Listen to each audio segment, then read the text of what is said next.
I'm the most popular guy at school. I can have any girl I want.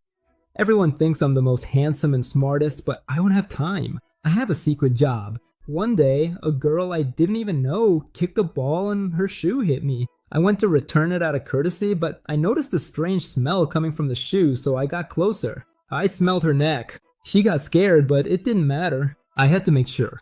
This girl is cursed and will die soon. I couldn't tell her right there. As I left, the girls went crazy and surrounded Linara. She became popular instantly. I fight demons to save the lives of people who have no idea what's going on. I wonder, how did I end up like this? I'm not afraid, not even of the most powerful demons. But I wasn't ready for someone to break into my room and attack me. Isn't that something men usually do? Our story begins a little earlier. 5,000 years ago, a bear and a tiger asked the son of a god to turn them into humans. Wanung said their wish would come true if they ate sacred garlic and mugwort and stayed in a cave for 100 days without light.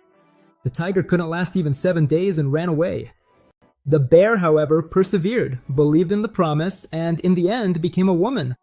From the union of the bear woman and the god Hwanung, Dayun was born, the legendary founder of Korea. But there's a part of the story that hasn't been told. When the bear and the tiger entered the cave, other animals heard about it and sought the promise too. An ambitious Boro wanted to become human so he could drink endlessly, but he ran away on the second day. A vain fox gave up after 3 days.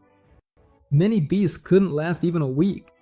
Those who failed to become human developed a deep resentment and began to live in the shadows, hunting people to steal their humanity. A seven-tailed fox took his hatred to the extreme and invaded a hunter's house.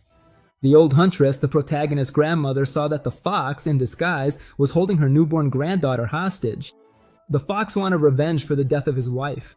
The old woman wasn't intimidated and warned if a single scratch appeared on her granddaughter, she would kill him. She grabbed her bow and arrow. It was time to face the beast that had taken so many lives. The evil spirit mocked her, using the baby as a shield and daring the old woman to shoot. The huntress, with 60 years of experience, was confident. She shot the arrow, which went through her granddaughter and struck the fox in the chest. The old woman said that pretending to be human didn't make him one, and that for feeding on livers, his fate would be to wander as dust for his sins. In his final moments, the fox refused to accept blame and began to suck the baby's energy. He shouted that the huntress had killed a cub since his wife was pregnant and that she would feel the same pain. With his last breath, the spirit cursed her entire bloodline. When that girl turned 17, she would die. In shock, the huntress hugged her granddaughter and saw a mark of 3 dots on her neck, the seal of the curse. 16 years go by and now we're in Seoul. The baby from back then, Linara, wakes up in her apartment. Today is her 17th birthday. Running late for school, she rushes out, but her mom and uncle surprise her with a small party. With no time to celebrate, she opens her presents. Her uncle, a fitness fanatic, gives her a 10-kilo dumbbell. Her mom, who's more superstitious, gives her a voodoo necklace to ward off the curse. Everything feels like too much for Nara. Her uncle is worried, afraid that the curse will come true. Her mom, on the other hand, thinks it's all nonsense from her grandmother. Nara doesn't believe in curses. She thinks they're a thing of the past. For her, the only scary curse would be messing up on an important exam. Little did she know that, according to the prophecy, this would be her last day. At school, everything's normal. The spring day is pleasant, and chatting with friends is fun. During a soccer game, Nara kicks the ball so hard that her shoe flies off and hits a young man on the head. He turns around to return it, and everyone is stunned by how handsome he is. He is Nam Kyunwoo, a first-year student, but he doesn't care. His eyes focus on the 3 marks on Nara's neck. Suddenly, he comes closer, sniffs her neck, and says the scent seems familiar, leaving the girl stunned. When Nam Kyunwoo leaves, the other girls, captivated, follow him. They comment on how lucky Nara is to have talked to him and ask what they talked about. Alone, Nara tried to figure out what scent Kyunwoo smelled on her. Distracted, she puts her hand on a tree and, to her surprise, a purple slimy mark appears. At that moment, an invisible countdown shows she only has 4 hours left. Where she touched, a strange evil spirit forms in the tree. Later, in the classroom, Nara watches Kyunwoo. He's talented, handsome, and has an aura that draws everyone's attention. Even upperclassmen show up just to see him. She finds him impressive, taking notes in class, and definitely the most popular. But seeing him up close, she realizes he's different. In his notebook, instead of serious notes, he writes silly questions and statements, like that he likes sausages. Nara concludes he's pretty weird and soon discovers something else odd about him. He often talks to himself, like when he debates what to have for lunch. Class ends, Kyunwoo comes over and says he's figured out the scent he smells on her. Annoyed, Nara asks why he keeps insisting. He reveals that the scent is the same as a fox's and that the mark on her neck is the fox's curse. Suddenly, time skips and Nara's countdown drops to 5 seconds. As the seconds tick by, she remembers her mother saying that curses are nonsense. Shocked, she drops the trash bag, declaring that curses don't exist. When the countdown hits 3, Kyunwoo grabs her hand and asks if she doesn't know what that mark means. Before she can answer, the wall explodes. The countdown hits 2 and a truck heads straight for her. On the driver's face, an evil spirit is visible. The countdown reaches 1. Just as she's about to be hit, Kyunwoo pushes her out of the way and saves her life. The truck crashes into the wall and Nara falls to the ground, stunned, wondering what just happened. Shortly after, she faints and has an out-of-body experience. She sees herself on the ground, wondering if she's alive or dead. While Nara's spirit floats, Kyungwoo tries to wake her physical body by slapping her several times and shouting at her to open her eyes, but nothing works. At that moment, the evil spirit of the driver manifests. He approaches Nara's soul and reveals that he waited 17 years for this opportunity. Now that the hunter's descendant has turned 17, the fox spirit can take her soul. The evil spirit wraps itself around Lee Nara's soul, who cries out for help as she's dragged away. Suddenly, a blow from Nam Kyung-woo destroys the slimy form of the spirit. Nara doesn't understand how he did it, but she feels the boy grab her spiritual body. He says he can see her, spins her around, and tells her not to move. With a big leap, he flips her upside down and pushes her back into her physical body. From inside the closet, she hears a deep voice saying there's no one in the room. To her surprise, it's not a person who enters, but a giant tiger with a knife in its mouth. The spirit swore it felt a presence, but when it looks around, it sees nothing. The green-eyed tiger looks at Nara, but seems to see right through her, finding the situation strange. The girl, confused, thinks she's still dreaming. Just then, Nam Kyung-woo opens the closet, scaring Nara, who runs out thinking he's the tiger. When she sees him, she calms down and asks if he also saw the talking animal. He says that's impossible, but she insists. Then he points to a tiger cub and says flatly that it's just a kitten. Just then, Kyung-woo's mother, Nam Ho-rang, shows up and asks if Nara is his girlfriend. Surprised that he brought a girl, he corrects her. She's just a classmate. Naroa realizes the voice was his mother's, not a talking tiger, and is stunned by her beauty. Harung notices the curse mark on Nara's neck. After introducing herself, Kyung-woo tries to send her home, but his mother stops him, insisting that she stay for dinner. Then his brothers show up. Nam Ji-eun, who's 27, and Nam Hendo, who's 18.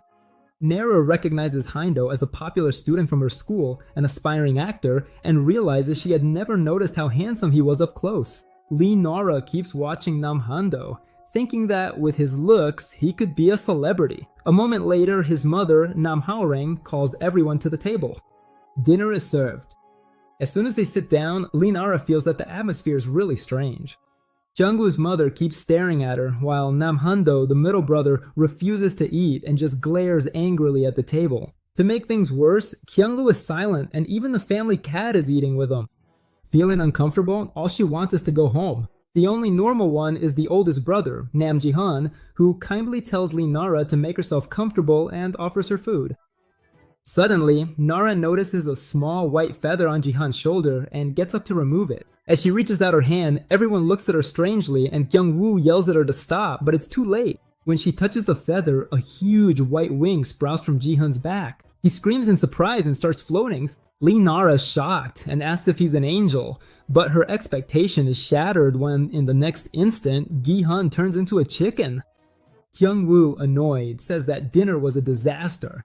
He doesn't want to know what happened, but rather how she undid his brother's transformation. Their mother reveals the reason. Lee Nara is the descendant of a hunter. The news surprises all the siblings. Taking advantage of the moment, the cat asks if she can stop pretending and right in front of Nara transforms into a little girl. The mother quickly scolds her, pointing out that her tiger tail is still showing. This sparks an argument about garlic and Nam Hando finally loses it.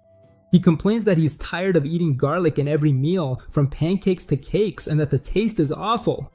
A true act of terrorism against his taste buds. His mother gets furious at his complaint and orders him to eat in silence. A sinister aura surrounds her, and suddenly she spits on her son's forehead. Hando, who is very clean, panics in disgust and, in his desperation, transforms into a giant pig. But in his pig form, his attitude completely changes. He starts devouring all the food on the table, saying everything is delicious, and cleans every plate in seconds. Lee Nara can hardly believe that the cool, popular guy everyone at school envies is actually a pig. The situation descends into family chaos. Hando argues with his mother for spitting at him. Gi-hun complains that they shouldn't have invited a stranger to dinner, and the girl fights with Kyung-woo for forcing her to act like a cat. Losing patience with the argument, the mother yells at everyone to be quiet and, in a fit of rage, transforms into a huge tiger, destroying what's left of the table. At that moment, Lee Nara finally realizes that the tiger she saw earlier in the room was real. Instinctively, she pulls out her phone and snaps a picture of the scene, causing the whole family in their animal forms to yell at her to delete the photo immediately. Frightened, Nara asks if the tiger is gonna eat her. The mother, now calmer, says that it's all a big misunderstanding and begins to tell the legend of Donggun. She explains that in the original story, a bear and a tiger entered a cave to become human, but only the bear succeeded. What the legend doesn't mention, she says, is that other animals were there too. Her family descends from those very beasts that failed to become human. Kyung-woo gets nervous, questioning why his mother is telling their family's secret to a classmate. Ignoring the argument, Lee Nara turns to Kyung-woo and asks him the most important question of all, if he isn't human either. When he hears the question, a mischievous smile spreads across Kyung-woo's face, while the rest of the family looks on in shock. The chicken says the situation's embarrassing, and the pig claims it's obvious they're human, since animals can't talk. Kyung-woo finally answers, saying that he is human, but his mother cuts in with a sinister tone. She says it's all a matter of perspective, whether they're beasts or if Nara is a hunter. For her, their encounter could be seen as a huge burden. Then she puts a hand on Nara's shoulder, ending the conversation with a threatening air. The mother goes on to say that if their meeting is seen as one between two humans, then it could be considered fate. She asks the girl which of the two options she thinks it will be. At that moment, the mother undoes her transformation and points to the fox curse mark on the girl's body, showing her a piece of paper with a red design. She explains that the girl cheated death and survived the curse. And that's why her tomorrow will be very different from her today. The mother hands her the paper, instructing her to stick it on her door when necessary, since that pattern would connect them. Then, she says it's getting late and that she should go home. The girl takes the amulet and leaves the family's house, wondering how a simple piece of paper could connect two people. Suddenly, feeling a strange energy, she decides she doesn't want to be involved in any of this anymore. On impulse, she throws the protective amulet to the ground and runs away. Meanwhile, back at the house, Kyung-woo's older brother asks if they should have let the girl go like that. The mother, very calm, tells him not to worry, that the girl will come back. If she doesn't, she'll die at the hands of the fox. After running for a long time, the girl stops, tired and relieved to have escaped. Without her noticing, the protective amulet she threw away mysteriously ends up inside her backpack. When she gets home, her mother complains about how late she is, but the girl heads straight to bed, exhausted. The day had been a nightmare. She was hit by a truck, a fox almost stole her soul, and she saw people turning into beasts. She just wished it had all been a train. The next day, her mother wakes her up yelling, "Aren't you going to school?" Realizing she's late, the girl rushes out without breakfast, her face barely washed and her sneakers half on. It was supposed to be a normal morning, but at the bus stop, something catches her attention. On the shoulders of a man with his phone, there was a terrifying creature. She is in shock, even more so when the creature turns and asks her what she's looking at. The girl panics, thinking she's seeing a ghost in broad daylight. She realizes she's the only one who can see it and tries to play it cool, avoiding the spirit's eyes. But the creature insists, "Don't look at its man or it'll rip your eyes out." That's when she remembers what Kyung-woo's mother said. Her morning was going to be very different. Desperate, she starts running and sees that the city is full of spirits. Now she could see ghosts, and that terrified her. Finally, after running, she arrives at school. Did the ghost follow her? When she opens the classroom door, her heart freezes. The room was full of spirits sitting at the desks, and at the teacher's desk, they were all staring at her, asking who she was. Her classmate calls her, "Lynn Nara, take a seat." Frightened, Nara closes the door for a moment. The hallway and the door she opened every day now seemed like they belonged to another world. The life of a 17-year-old girl was ruined. She sits down for math, but the spirits surround her, mocking her for not solving the problems. They said she would never get into college and whisper to her. The spirit of a construction worker kept repeating that he built that school before he died. Others pressured her, talking about the accident and her struggles with her studies. The ghosts multiplied and grew suspicious, asking why she was trembling. They realized that she might be able to see them. Nara tried to pretend she didn't see anything, but tears were already streaming down her face. Then, Kyung-woo stands up and walks over to her desk. He stops in front of her desk and looks at her. The spirits fall silent. With a gesture, he uses magic to drive away the evil, banishes the spirits, and closes the door. After class, Nara grabs him by the arm to talk. But talk! Frightened, she points to a spirit under a tree. Kyung-woo explains that it's the ghost of the cafeteria lady who always bothers him to eat. He drives the spirit away by saying he'll eat healthy. Then he introduces Mr. Kim, the worker who died during construction and won't stop repeating it. And Mr. Park, the guardian spirit of the place because he loved watching students read. Kyung-woo explains that there's another world beyond what we see, and that ghosts are like people. Some are good and others are bad. He reminds her that there are truly evil ghosts, like the fox that tried to steal her soul. Then he asks if she still has the talisman her mother gave her, commenting that he was surprised her mom would give away something so valuable. Nara gets scared when she remembers that she threw away that piece of paper, which was actually a very important talisman. The girl lies, saying that the talisman is safe at her house. Nam Kyung-woo warns her that if she wants to stay alive, she must stick the object on her door. Afraid to tell her mother that she threw away the gift, she heads back home. The pleasant smell of dinner greets her, and she decides to take a shower before eating. But while she's washing her face, a sinister voice echoes in the bathroom, commenting on how delicious she smells. It was an evil spirit. She tells the ghost to get lost, annoyed by the interruption. Shortly after, her mother says she's going out quickly to buy tofu and asks her daughter to keep an eye on the stove. However, the girl still thinks it was her uncle in the bathroom. Angry, she goes to her room and complains, saying he should have knocked. Her uncle, who was on the computer, gets confused and quickly turns it off, afraid she'll see something. Only then, as she's going up the stairs, does she realize her mistake. There, on the steps, a huge and terrifying creature was crawling. The girl instantly understands that it was that monster repeating her uncle's words. Terrified, she runs to her room and locks the door, remembering her friend's warning about the existence of evil ghosts. The spirit starts asking her to knock on the door, and the creature tries to get through the wall, drawn by her scent. The monster manages to get past the amulet her mother gave her, but the voodoo necklace she's wearing emits an energy that keeps it from fully entering the room. In a desperate move, she grabs the weights her uncle gave her and arranges them in the shape of a cross, which makes the creature back off for a moment. However, she ends up dropping the weights and the monster takes advantage to grab her by the neck, starting to pull her soul from her body. She grabs her backpack and hits the creature with all her strength. To her surprise, one of the blows makes the monster back off, repelled by a protective paper. She realizes that the talisman she had thrown away was inside her backpack the whole time. Remembering Nam's advice, she tries to run and stick the paper on her bedroom door, but she falls to the floor, paralyzed by fear. The ghost was so terrifying that she couldn't move. Panicking, she starts throwing pens at the monster, which obviously doesn't hurt it at all and only makes it angrier. The creature screams, throws her against the wall, and once again starts ripping her soul from her body.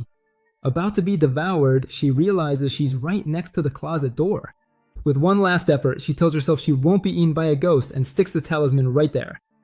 At first, nothing happens and the creature keeps coming closer, but suddenly the paper starts to shine brightly. The closet doors swing open and a hand emerges from inside, grabbing the spirit. To her complete relief, Nam Gyun-woo comes out of the closet, grabs the monster, which stops moving, and the girl screams for help as she feels her soul leaving her body. A strong electric current surges from Yun-woo's hand and strikes the creature, tearing off a piece of its body and forcing it to let go of the girl. The monster regenerates its hands, which grow back small and deformed, and tries to attack again. Gyun-woo dodges evilly, and even in the middle of the fight still has time to ask her if she did her Korean homework. She screams to warn him about an attack from behind, but he had already noticed. He turns around and responds with a devastating electric punch that knocks the spirit down. Without giving the monster time to react, he starts kicking it repeatedly. The creature gets up even angrier and opens a huge mouth to devour him. In response, Gyun-woo charges up his hand once more and delivers a final blow, defeating the monster for good. The spirit screams as its body dissolves, and several small specters begin to fly out from inside it. Gyun-woo explains that those are the souls that were devoured by the monster known as Yankee. He explains that when an evil ghost eats a soul, it becomes a specter. Then he captures the essence of the Yankee in a glass jar and seals it with a talisman, making sure it will never return. With the fight over, he simply goes back to the closet and says he's leaving. The girl is confused and points to the front door, but when she looks back, he's already gone. She opens the closet to look for him and suddenly finds herself inside her own room at home. Gyun-woo explains that the talisman is called the rabbit hole and it connects one door to another. Just then, her mother comes into the room and asks how the hunt went. The girl named Lee Nara finally breaks down and starts crying, saying it was terrifying. Her mother then explains that the problem is Lee Nara herself. Her soul is like a delicious prey. That's why the specters are drawn to her. These monsters are driven by an insatiable hunger and devour everything in their path. Gyun-woo's mother explains that for the specters who live in the darkness, Lee Nara's soul is like prey they're allowed to devour. That's the true meaning of the mark on her neck. From that day on, every specter that smells the curse will come after her, and as soon as a fox regains its strength, it will hunt her too. In shock, Lee Nara asks what she can do, but the mother's answer is brutal. She's going to die soon. The girl is devastated at the thought that she won't be able to go to college or even go on a date in her life. Paralyzed by the news that her end will come shortly after she turns 17. However, the mother reveals that there is hope. Gyun-woo will protect her. The boy doesn't seem happy at all with the idea, but he ends up accepting it. He asks his mother why he has to be Lee Nara's protector, and she answers that it's because of the rabbit hole talisman that connects their two rooms. Seeing her son's dissatisfaction, the woman transforms into a tiger and asks him if he dislikes her order. Lee Nara, on the other hand, is filled with hope. She remembers that Gyun-woo already scared off the fox once and now has captured an Yankee. If he keeps protecting her, she'll be able to live. The girl starts thanking him profusely, but Gyun-woo's mother interrupts, saying that nothing in this world is free. Lee Nara, scared, asks if the payment will be her soul. But the proposal is something else. In exchange for protection, they want the girl to bring them a relic of Dangun. The woman reveals that Nara's grandmother was a famous fox hunter, and her power came from a thumb ring that once belonged to Dangun himself. That's the relic they want. Lee Nara is confused, explaining that her grandmother passed away a long time ago and she's never heard of any ring. However, Gyun-woo's mother assures her that the ring recognizes its true owner, and being that kind of object, it will soon return to her hand. With no other option to survive, Lee Nara accepts the deal.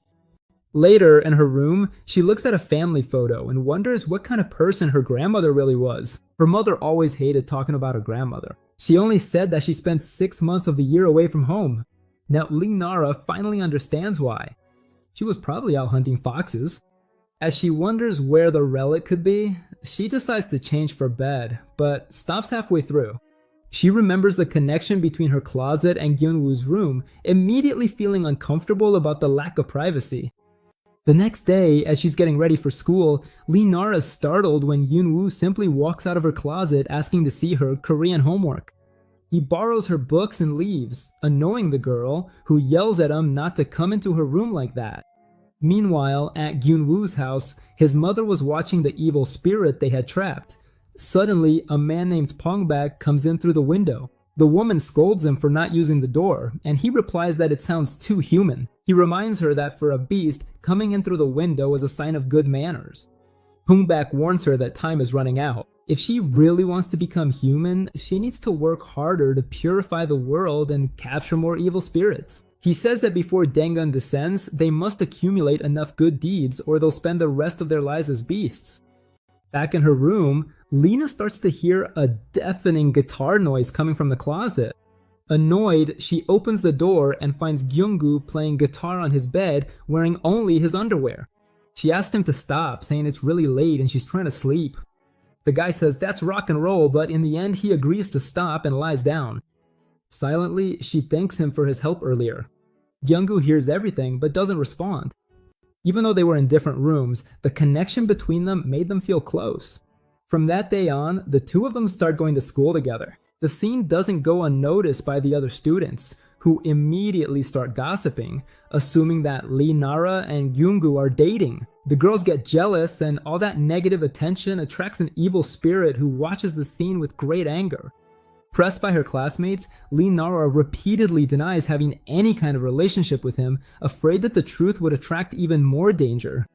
The enraged spirit approaches her and starts yelling that she's lying, repeating the word over and over, until it lets out a blood-curdling scream that drains Lee Nara's energy. Youngu notices that the spirit looks at him with hatred, but he doesn't understand what happened. The ghost heads toward the stairs, repeating to itself that Lee Nara is a wicked girl. Just then, a dark voice emerges from the shadows, asking if it can help. It's the fox spirit, who offers to help get rid of the girl. Without hesitation, the fox spirit simply devours the girl's ghost. With that, the monster grows larger. A mix of the two spirits, oozing black sludge. The creature starts climbing the stairs, but it knows this still isn't enough. It needs to feed on more ghosts to grow. And soon it spots its next target, the lunchbox ghost, who was in a nearby tree. The fox spirit slides along the school walls and finally reaches the lunchbox ghost. Without a second thought, the monster thanks it for the meal and devours the poor creature. Meanwhile, class ends and Lee Nara finds it strange how quiet the school is that day.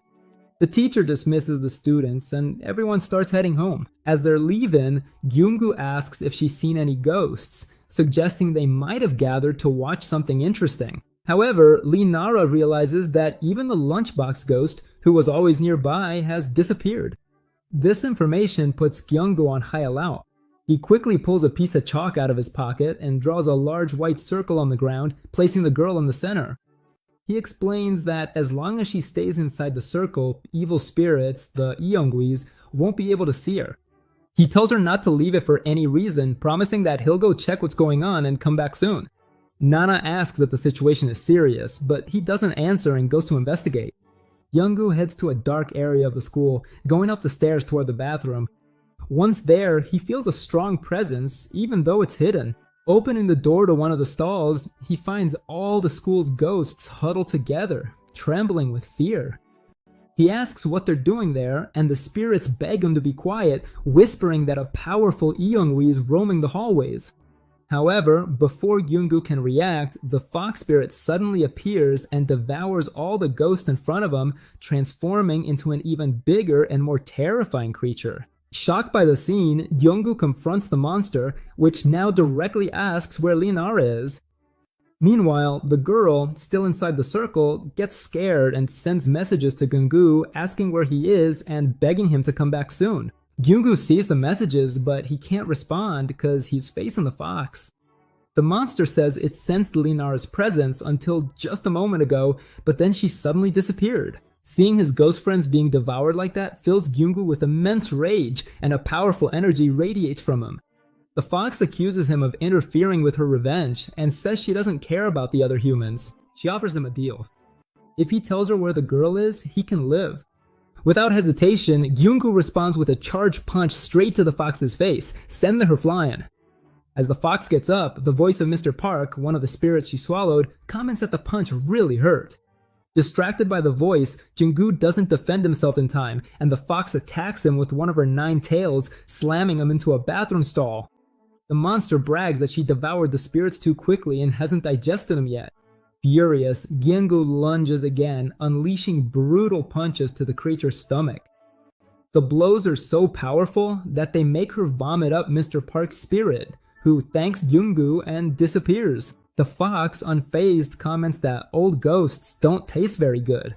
Youngu realizes that she's not just any evil spirit, because after consuming so many souls, she hasn't completely lost her mind. Now, feeling restored, the fox gets ready to fight for real. Youngu declares that he'll keep hitting her until he frees all the spirits. He charges up his hands, but suddenly a spirit seems to emerge from the toilet. He dodges at the last second and realizes it was just an illusion. The facts. It had turned one of its tails into a toilet to attack him.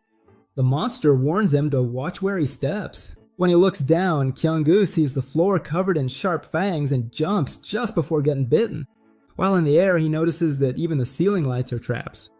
He uses his feet to push off the ceiling and land back on the floor, dodging another stall that tries to bite him. Seeing that the nine tails are creating the illusions, he decides to ignore them and charges, landing a powerful knee strike to the fox's mouth. He then follows up with a blow that slams the monster into the ground. As Kyung-gu gets ready for the finishing blow, one of the fox's tails grabs his arm, stopping the attack. When he looks at his arm, he sees that it is transformed, taking on a monstrous, beastly shape full of energy. The fox starts to mock him, questioning why a creature like him would protect humans. She claims that no matter how hard he tries, when humans see his true nature, they'll react with fear and disgust. The fox goes on to say that the way he seeks human affection irritates her, but Kyung-gu simply replies that it's none of her business, and that unlike her, he doesn't live by devouring humans. He returns his arm to normal, charges up his fist, and threatens to beat her up. The two of them lunge at each other, hatred in their eyes. Hyung-gu punches the fox so hard in the nose that the sound echoes throughout the school, and Lee Nara hears it out in the yard. Worried by the noise, Nara considers stepping out of the chalk circle to see what happened, but hesitates. She keeps sending messages, unaware that Ji Hinwoo is in a fight for his life. Suddenly, a boy appears on a bicycle and crashes into the girl. It's Han Do-sun-bae, who asks her what she's doing there. When she falls, the bike tire runs over the chalk, erasing part of the protective circle and leaving Lee Nara exposed. Suddenly, the mark on her neck glows, and at that moment, the fox pinpoints her exact location. The evil spirit found its target and leaves the bathroom to go after her. Seeing this, Nam Kyung-woo panics, knowing the fox is heading straight for the girl.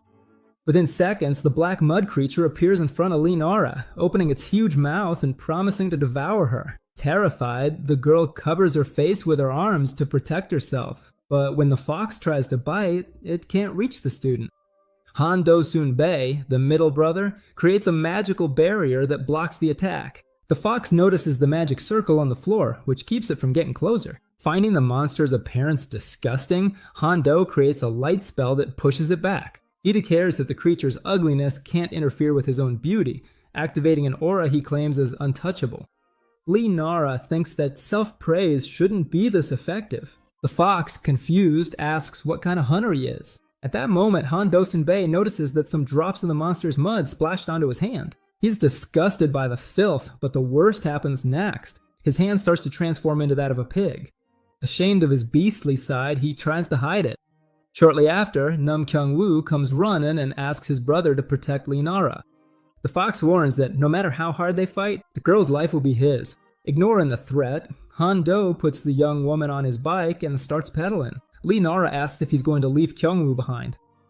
Han Do explains that if he fights the spirit, he'll completely turn into a pig, something that disgusts him and he wants to avoid at all costs. So he speeds up, fleeing the scene. The fox spirit doesn't give up and starts chasing them at high speed. The chase is so intense that Han Do blames the girl for the whole mess. On a curve, she almost falls, but he grabs her by the tie. Suddenly, the fox comes out of a wall and tries to bite them both, managing to wrap them up with its muddy body. At the last second, Nam Kyung-woo appears and delivers a powerful kick to the monster, knocking it away and saving them both. Now Han Do is covered in mud and gets even more irritated when he realizes he's going to turn into a pig in front of everyone. Lee Nara even points out that he looks like he's getting fatter. The fox also realizes that he's not an ordinary human as the transformation speeds up. The younger brother tries to help, but Han Do is already pedaling desperately as his body changes, crossing the street and almost running people over. He swerves to avoid a mother with a stroller, sharply turns the bike, and ends up falling off an overpass, flying for a moment before starting to drop. They go down a very steep and dangerous ramp, crashing straight into a pile of garbage at the bottom. After the crash, the transformation's complete, and Han Do, now a giant pig, keeps furiously pedaling. Meanwhile, Nam Kyung-woo slides down the same ramp and joins them. He stops in front of the fox, ready to fight, and gives off a terrifying aura. The older brother tells him not to get worked up. Then Kyung-woo asks the pig how far he thinks he can run looking like that, and tells him to fight by his side because running away is over. The fox lunges to attack all three of them, but the pig uses his massive body to land a solid kick to the monster's mouth, knocking it down. Nam Kyung-woo seizes the opportunity, charges up his hand, and unleashes a massive punch of pure spiritual energy. The blow hits the fox head on, shattering the evil spirit and leaving Lee Nara stunned by the strength of the two brothers. However, with its last breath, what's left of the fox wraps itself around Lee Nara's body and then disappears. The girl faints on the spot. The brothers run toward her, worried. The giant pig thinks she's dead, but Nam tells him to stop being dramatic, explaining that she just fainted because her soul escaped from her body. They wonder where her soul could have gone. Believing that the fox used transformation magic to hide it, Nam starts attacking nearby objects. He hits a tree and a pole, desperately searching for the girl's soul, even hurting his own hand. Meanwhile, Lee Nara's spirit wanders through a vast, dark void, feeling lifeless. The souls of the construction worker, Mr. Kim, and the woman from the school appear, telling her to run. But before she can react, a muddy tentacle from the fox grabs her by the foot and drags her into the darkness. Frightened, she sees a light and passes through a hole that takes her to an old memory. She sees a man saying he couldn't keep his promise because humans killed the woman he loved and his child. Nara realizes she's seen the fox's past and the origin of his hatred. Shortly after, the vision shifts to a memory of her family. She sees her grandmother, who in the past ate fox livers, which led the spirit to curse her entire bloodline. The grandmother protected her granddaughter, a baby, with her life. At that moment, Nara finally understands everything. The fox's resentment turned into the curse she's carried around her neck since she was born. In the background, she can still hear her mother yelling at her grandmother that she couldn't take it anymore. The memory shows Lee Nara's mother leaving home with her as a baby. Her grandmother begged her not to go, warning that if the curse wasn't lifted, the girl would die. But her mother, tired of that story, shouted that she would raise Lee Nara normally, far away from all of that. This memory, however, doesn't belong to Lee Nara, but to the fox. At that moment, the evil spirit's muddy tentacles wrap around Lee Nara once again. The fox explains that it has been inside her for 17 years, seeing everything. He saw the girl grow up happy and loved and realized that his own son, if he had lived, might have had the same luck. His resentment wasn't against Lee Nara, but because of the loss of his son, who never had the chance to grow up. Suddenly, the scene changes. Lee Nara, now in spirit form, finds herself in another memory, watching her grandmother in the past. Desperate, she screams to get her attention. And then, the impossible happens. Her grandmother, inside that old memory, hears the voice of her granddaughter from the future. Lee Nara shouts that the fox swallowed her and begs for help. Her grandmother, reacting in real time, reaches out and manages to grab her granddaughter's spiritual hand. She tells Lee Nara not to let herself be consumed by the darkness and encourages her to fight. At that moment, the young woman finds the ring, Don Gun's relic. The meeting of the two, one in the past and the other in the present, creates a rift in the spiritual realm. Because of this, the spirits of the fox and Lee Nara are exposed. Even though she understands the monster's pain, Lee Nara asks why it's taken it out on her, and using the energy of the relic, lands a blow that destroys the spirit. Immediately afterward, her soul starts to be pulled into the void, but Nam Kyung-woo stops her, grabbing her hand and anchoring her spirit to her body. When Lee Nara wakes up, she sees that several spirits from the school are now free. A final fragment of the fox spirit tries to escape, but the pig, Sunbae, captures it in a capsule with a talisman, sealing it away forever. With the battle over, Jung-woo has to return Lee Nara's soul to her body. He warns that it will be difficult to do without pain, and without any ceremony, pushes her spirit back in. The pain is intense, but a powerful blue light radiates from the girl's body, surprising everyone. Suddenly, she opens her eyes, and in her hand is Dangun's relic, her grandmother's ring. After all the chaos, the three of them are exhausted and hungry. They stop at a shop to get something to eat. While they're eating, Nam asks about the ring. Leonara explains the unbelievable, that her grandmother gave it to her from within a memory, transcending time and space. Her brother thinks she must have hit her head, since it's impossible for a memory to recognize you. Leonara says she doesn't know how it happened, but she doesn't care, because she was happy to talk to her grandmother, even if it was just for a moment. Back at home, they give the imprisoned fox soul to their mother, who is also captivated by the ring. She explains that it's a sacred relic that amplifies spiritual power 100-fold, which awakens everyone's greed. The mother is the first to try it, but the ring rejects her, jumping off her finger. The older brother demands his turn by right of being the firstborn, puts it on, and for a moment a bright light appears and angel wings sprout from his back. But the glory doesn't last long and he turns into a chicken, falling onto the chair. The ring flies and lands back in Leonara's hands. Nam Kyung-woo declares that the relic has chosen its master. The girl, not understanding the value of the object, puts it on her thumb. At that moment, a blinding light fills the room, the house shakes, and a strong wind blows.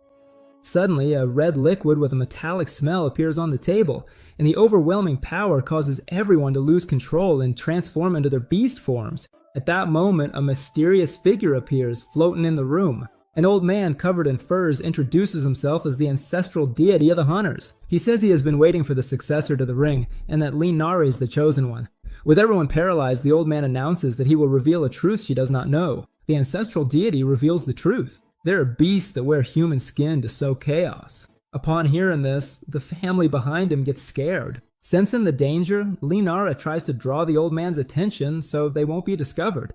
He knows that evil beings are drawn to this relic, and that because Nara is so pure, she will face many trials. Before leaving, the old man states that the use of the relic belongs to her, and gives one last piece of advice: never trust the beasts. With that, the ancestral deity disappears. As soon as he leaves, the residents of the house stop pretending and go back to normal.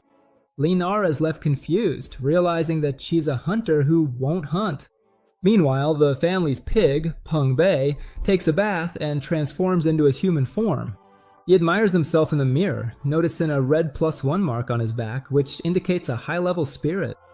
Peng Bei is surprised, since he's never seen such a strong spirit among the fox tribe, and he asks the matriarch how she found it. She says it's a trade secret. Back to her studies, Leonara tells Nam Kyung-woo that even her pencil is shining now. Jokingly, she says she's a magical girl and will use the pencil to attack monsters. Annoyed, the boy tells her to get back to her homework. Then, she uses a hair tie as a slingshot and launches the pencil. The object flies like an arrow, shoots through the wall with a swirl of energy, and disappears into the horizon. Shocked, she doesn't understand how she did it, and her friend encourages her to try again. With the hair tie and her thumb with the ring, she shoots the pencil once more. But this time, the improvised arrow hits her mother, who suddenly appeared. The house shakes as the woman transforms into a giant, furious tigress, shouting that she'll destroy him. After the commotion, the mother returns to her human form and notices that the pencil arrow has disappeared. She explains that the hunter's arrow chases evil energy, and that Nara needs more training. This leaves the girl deep in thought. If the arrow chases evil, why did it hit her mother? She remembers the deity's warning not to trust the beasts and starts to suspect her family. Late at night, she decides to leave and returns to her room through the wardrobe. Tired, she puts off her task and falls asleep.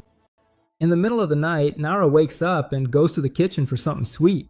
When she closes the refrigerator door, she comes face to face with a malevolent being lurking there. Shocked, she pretends she didn't see anything and tries to run away, but then she hears moans of pain. The ghost has her pencil stuck in its chest and demands that she remove it.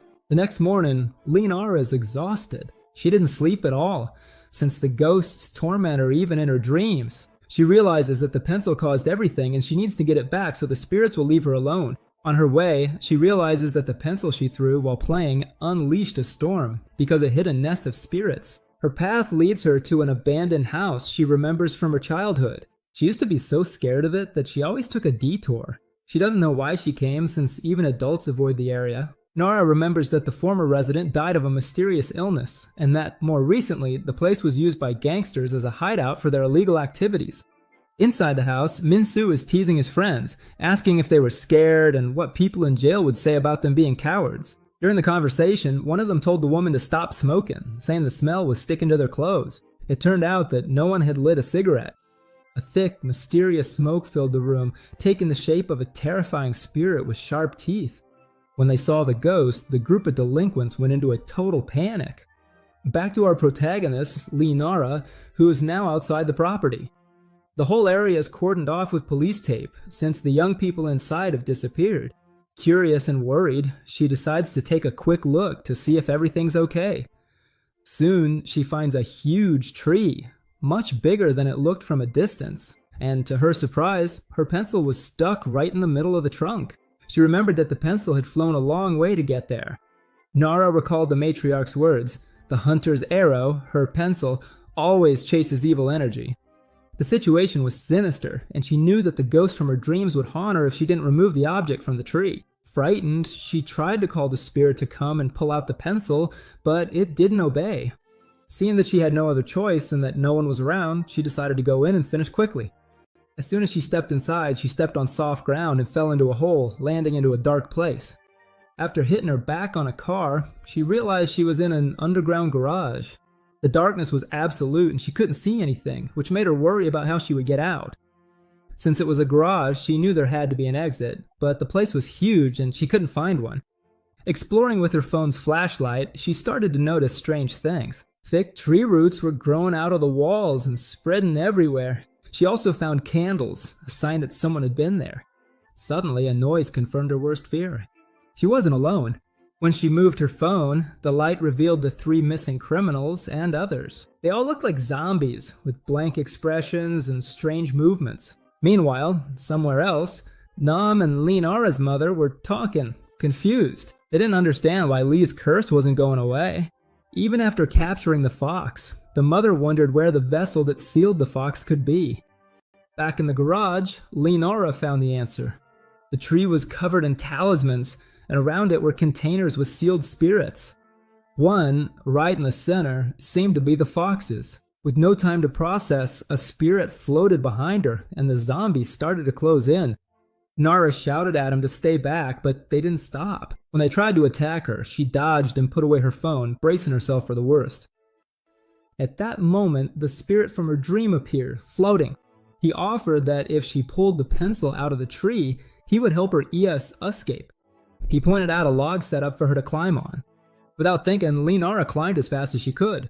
The zombies caught up to her, grabbing her leg and trying to pull her down. With strange expressions, they struggled to catch her, but she fought back, landing a powerful kick to one of their faces, leaving him stunned. Free, she kept climbing, wondering how such an absurd situation could happen over a simple pencil. Finally, she saw a light and managed to get out from underground, right at the base of the tree. Relieved to have survived with just a few scratches, she turned toward the pencil stuck in the trunk. Just as she was about to pull it out, one of the missing women emerged from the ground, grabbed her ankle, and tried to drag her into the hole. Lee Nara clung to the trunk and noticed that the blonde woman was crying. She broke free and, without understanding why, finally pulled out the pencil. As soon as the object came out, a black slime oozed from the tree. The pencil had pierced a small evil spirit, like an insect that dissolved into the air. For a moment, the danger seemed to be over. But just as she relaxed, a giant foot emerged from the tree. A huge creature emerged, shouting that it was finally free thanks to her, after 70 years of being trapped. The furious monster blamed Pungbek for imprisoning it and swore revenge. Terrified, Lee Nara wondered what kind of creature it was, feeling she had awakened something very dangerous. The monster screamed that for years it had watched its family fall apart from inside the tree, unable to do anything. Meanwhile, a man in a suit watched in silence.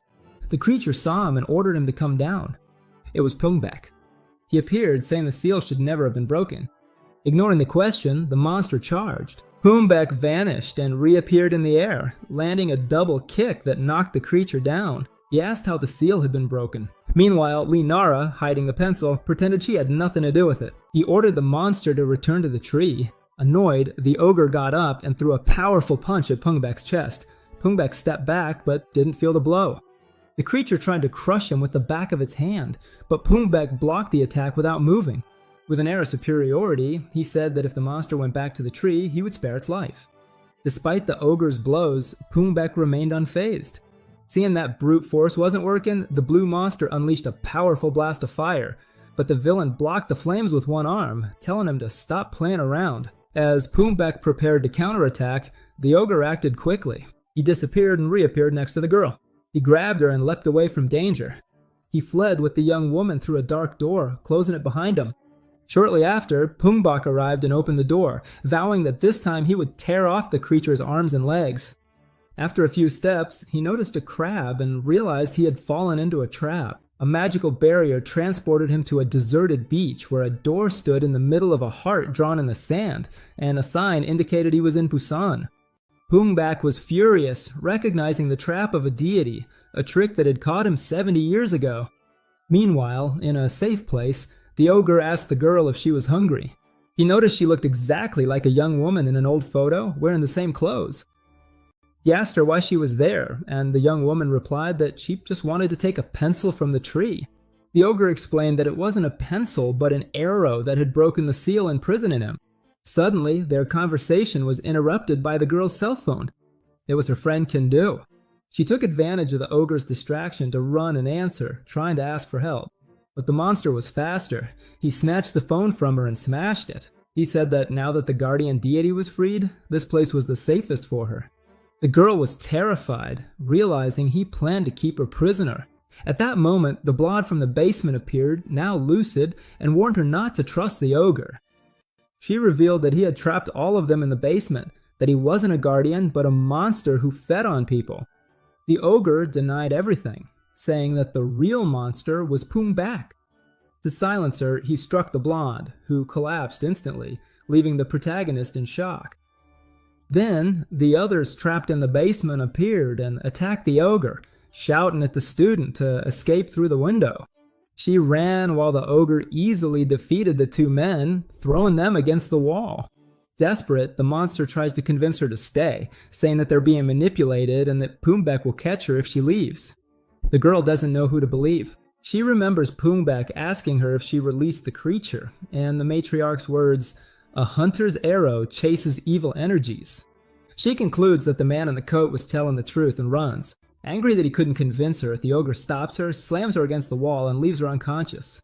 Unconscious, a neural connection breaks. The man in the cap, who was with her, was a clone of Pumbek. The ogre's blow broke the bond. In a building, Pumbek senses the connection and runs. Back at the house, the blue ogre decides to eat before dealing with the villain. He feels guilty for hurting the girl in order to protect her. At that moment, a car stops in front of the house. Inside are Nam and his family of hunters. The matriarch senses Linara's spiritual energy, the protagonist, inside the house. Her son jokes that he just uses a tracking app. The family opens the trunk and arms themselves with weapons and talismans, ready to hunt. While the mother protects a relic, Nan prioritizes saving Linara. Nam is the first to act, jumping over the wall. The matriarch notices that the tree in the yard is unusual. They knock on the door, but no one answers. When they open it, they find a dark and strange place. Nam's brother stops them, warning about a rabbit hole trap that activates with spiritual power and would send them far away. He says he can disarm the ancient pattern in minutes, but the impatient matriarch simply rips the door off its hinges, saying there's no time. The family enters the house and searches for Nara. Soon, Nam makes a horrifying discovery. He finds the blonde woman and the other kidnapped people all alive, but embedded directly into the walls of the house as part of the structure. The family is horrified to see people trapped in the wall, and the mother tells her eldest son to undo it. He explains that since it's an ancient spell, it'll take time, but he starts to free him. Meanwhile, Kyunggu can't wait and goes to look for Lee Nara on his own, ignoring the family's warnings to stay together. He hears a noise from a door and thinks Nara might be there. When he opens it a little, he sees a blue ogre with its back turned and notices that the monster is using the rabbit hole talisman to steal food from a market. Moments later, his siblings show up and they also see the creature, which is a dokabi, a type of nature spirit. The dokabi senses their presence, but it's too late. Kyunggu charges forward, wielding his enchanted baseball bat. He hits the monster on the head and yells, "Where is Nara?" The creature, barely feeling the blow, just asks who he is. Kyunggu attacks again, demanding his friend. Annoyed, the monster curses at the boy. Obsessed with Nara, Kyunggu hits the enemy in the stomach and charges his bat with electricity. But even with the electro strike, the monster doesn't even flinch. The blue creature unleashes a flurry of blows. One of them hits Kyung-gu's arm, sending him crashing into the wall. Injured, he realizes the enemy is very strong. The spirit of nature was eating and got irritated when attacked. The mother steps in and gives the monster a powerful slap. The blow is so strong that it sends him flying across the room, taking heavy damage and being defeated in a single hit. The matriarch asks about the relic. The Dakebi, stunned, just asks what hit him. The mother tells Kyung-gu and Jando to go look for Nara while she and her eldest son take care of the ogre. But a moment later, she changes her mind and tells her eldest son to step back, saying she wants to stretch a bit since it's been a long time since she last fought. The spirit realizes that the woman's power isn't spiritual, and wonders how she knows Poongbek. He assumes she must be Poongbek's servant to be that strong. The matriarch is offended by the accusation. Their relationship is one of partnership and necessity. The Dokabi, furious when he hears Pung call her a servant, attacks. He throws a punch, but the woman blocks it with her hand. The monster uses his other arm, and as he gets closer, he realizes she doesn't have any spiritual power, just brute strength. Not wanting to lose, the two clash in strength. The Dokabi acknowledges her strength, but the matriarch taunts him. She hasn't even used half of her power. The monster retorts that he hasn't even used a quarter of his, and they start insulting each other as they size each other up.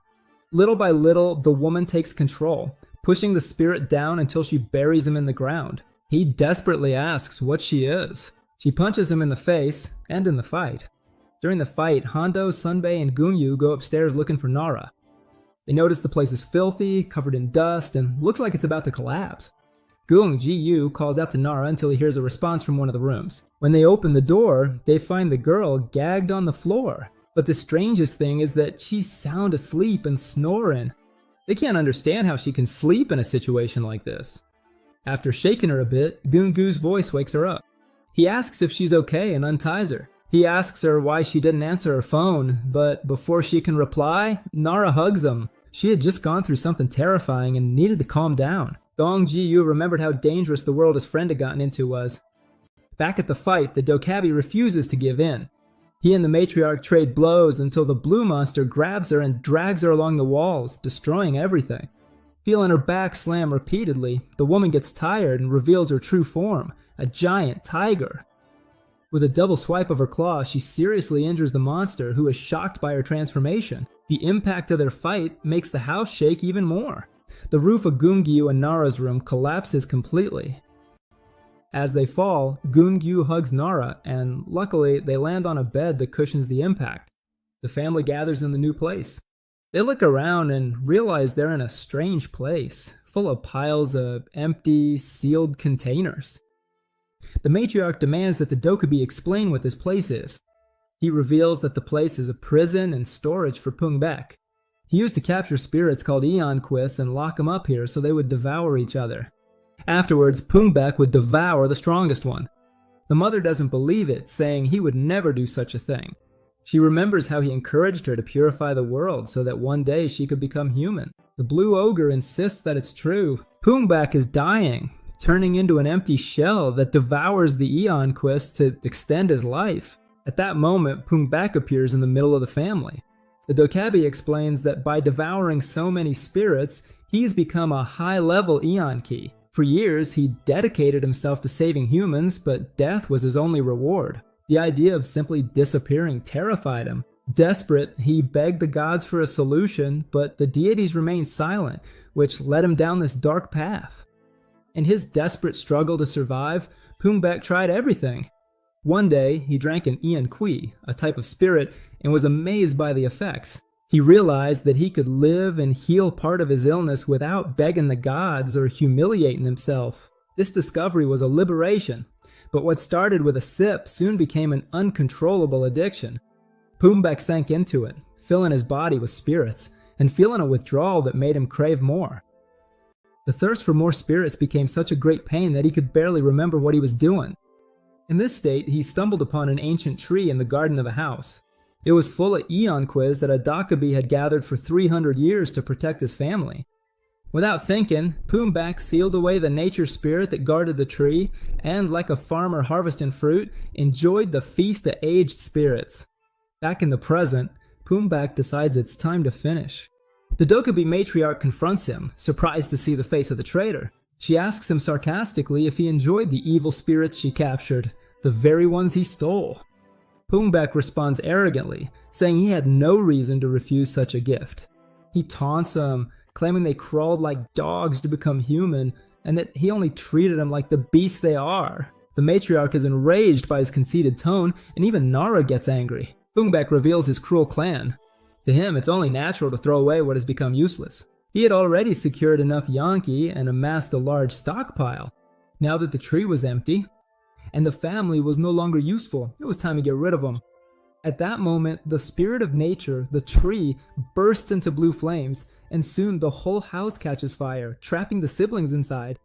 Poongbak says they'll burn slowly until the end and tries to run away, but the eldest son acts quickly, catching the villain with crimson chains before he can escape. Then the mother lunges and attacks the man, but his body, saturated with evil spirits, doesn't suffer any harm. Poongbak transforms, his face half human and half Yangi, and curses the family, saying he'll wipe out those beasts. He activates his black serpent magic, and muddy claws pin the matriarch and the eldest son against the wall. When all seemed lost, the spirit of nature uses its last strength to grab Poongbak, trying to burn him along with itself. At the same time, Nam, the blue ogre, explodes with rage and attacks the villain with powerful blows. Poongbak breaks free and grabs Nam by the neck, saying he doesn't know what it's like to be abandoned. But Kyungwoo intervenes, suggesting that maybe Poongbak had also become useless to someone and was cast aside.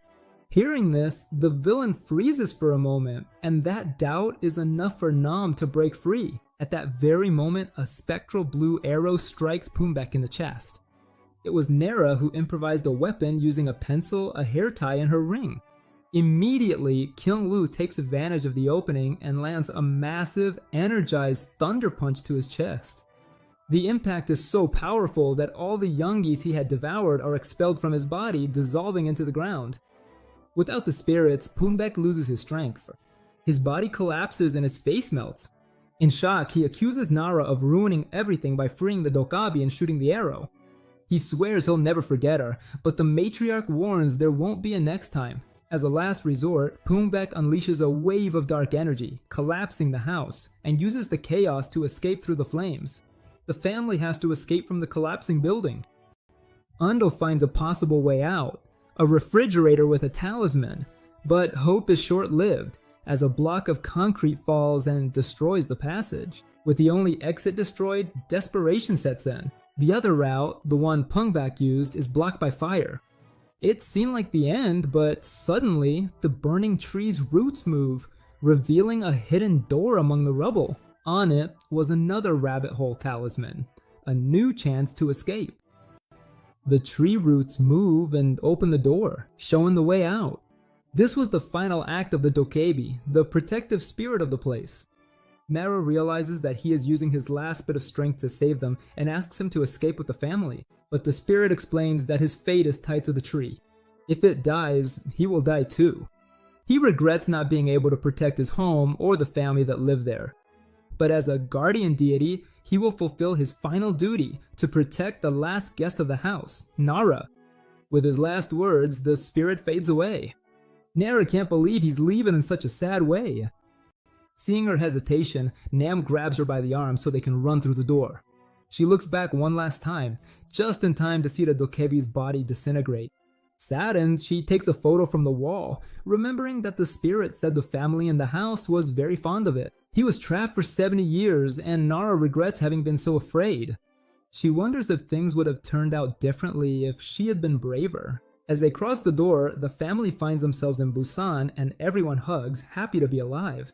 But something goes wrong. Nara and Kyungwoo, the last ones, don't appear. The family realizes that the door had a limit, and so the two of them were sent somewhere else.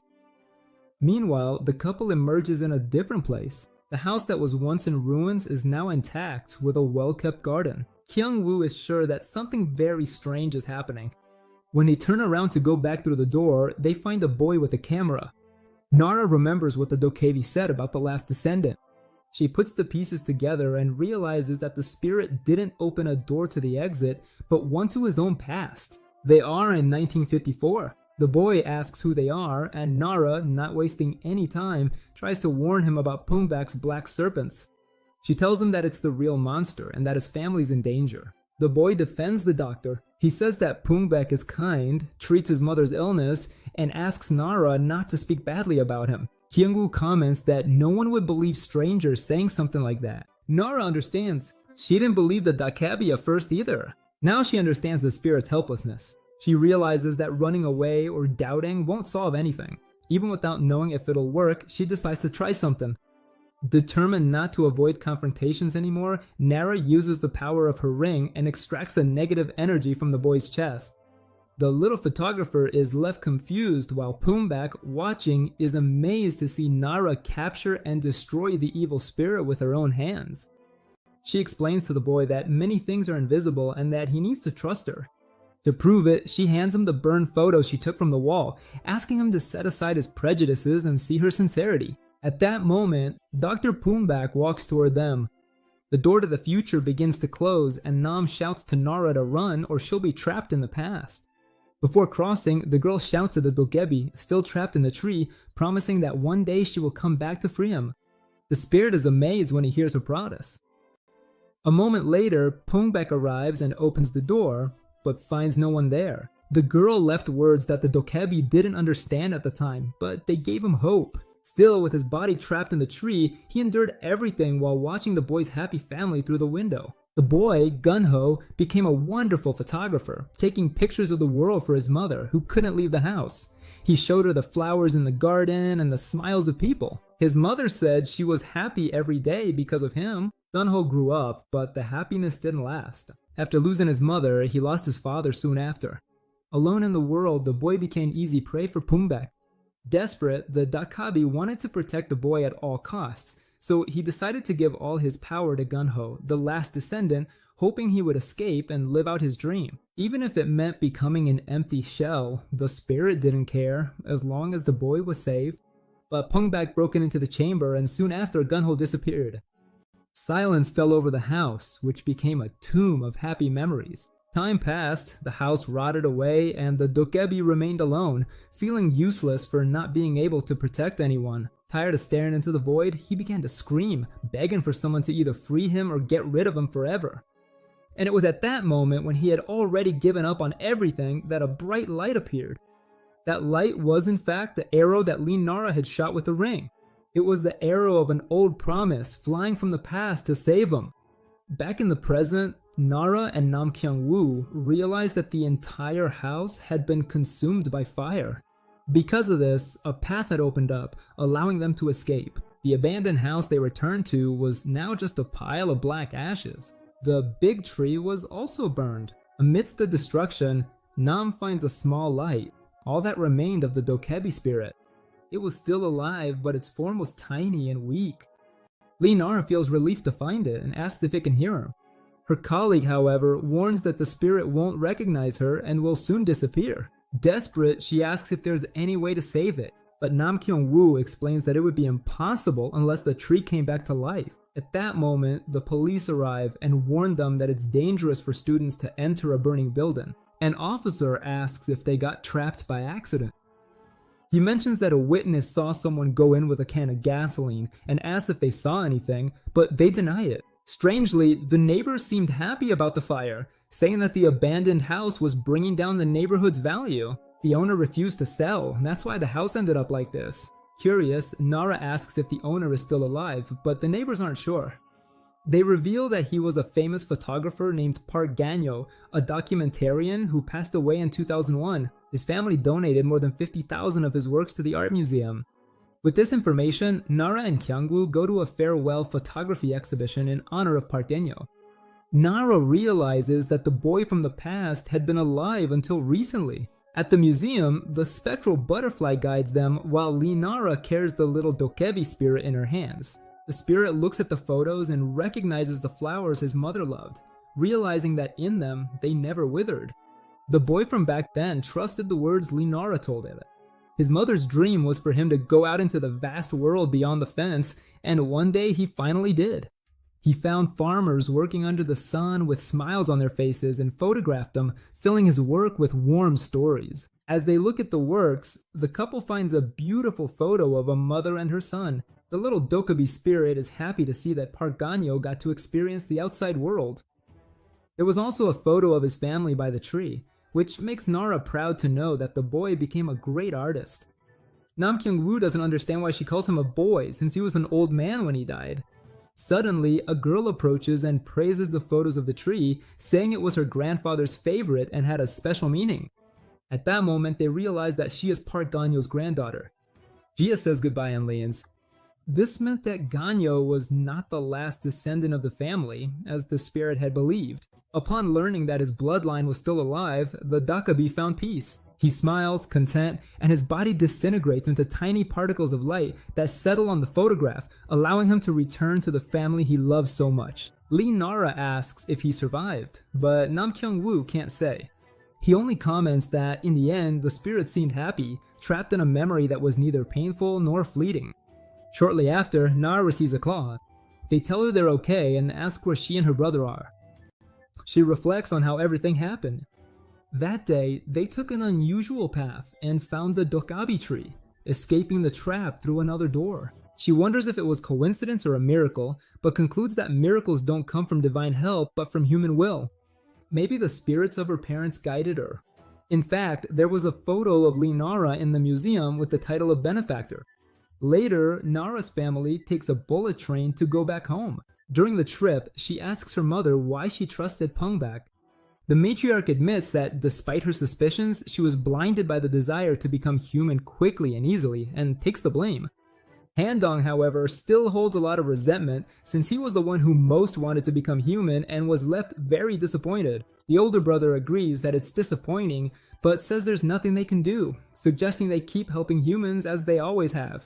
The mother says that volunteering isn't really her thing and reveals that she was already getting ready to reactivate her accounts and recreate the secret chats. So, a new group is formed with a clear goal: to find Dangun's sacred relics and figure out how to become human. Meanwhile, we see some evil people gathered around a jar that traps spirits. Among them is Pongbak. He asks the newly released spirit if it likes its new body. The spirit from the bottle complains that the body is trash. Another evil being tells it to find a better one. The spirit discards the body and says it will look for a more interesting one. It reveals itself as the nine-tailed fox. Knowing that Pungbak wouldn't have released it for nothing, it asks what he wants. The villain says it's not much. He just wants the fox to do what it always does: send evil spirits to devour humans and plunge the world into chaos. But he gives one order: don't touch Linara.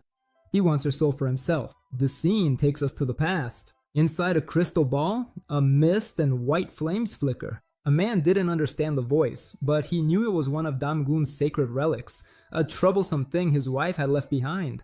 Owning it meant being a target for all kinds of evil. While he was thinking, his young son swallowed the crystal ball.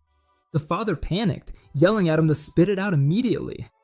In the Cheira Mountains in Gangwon Province, this father and his son lived isolated from the world. Little Nam Kyung-woo grew up wild, hunting animals with the spectral energy he possessed. One day he jumped from a tree into his father's lap and gave him a slight electric shock. The father asked if he was worried, but the boy said no. When his father asked him what he was doing, Kyung-woo replied that he was swimming. He also climbed trees and ran through the mountain. Worried, the father asked if he had eaten raw meat again, but the boy couldn't be sure. Kyung-woo wanted to know if he had caught Leung Kwei, but he hadn't. That's why his father would have to go hunting again. He apologized for leaving him alone again without any friends. Kyung-woo said he was fine and just asked for pizza when his father got back. Then he asked if he was tired and if he missed mom. His father tried to hide it by saying no, but Kyung-woo knew the truth. He heard him say her name in his sleep. Curious, the boy asked why he chose his mother. His father explained that he couldn't help it. He said she was beautiful and he turned into a fool when he saw her. That feeling made him believe that no one could ever replace her. She made him believe in destiny. His father explained that destiny can't be changed, even if the stars fall from the sky. He assured him that one day when Kyung-woo found someone like his mother, he would understand how he felt. Kyung-woo wasn't curious about her, but seeing his father smile when he talked about her made him happy. The next day, his father got ready to hunt the youngie. Kyung-woo asked why he insisted on capturing those spirits, if it was dangerous, and if that would make them human.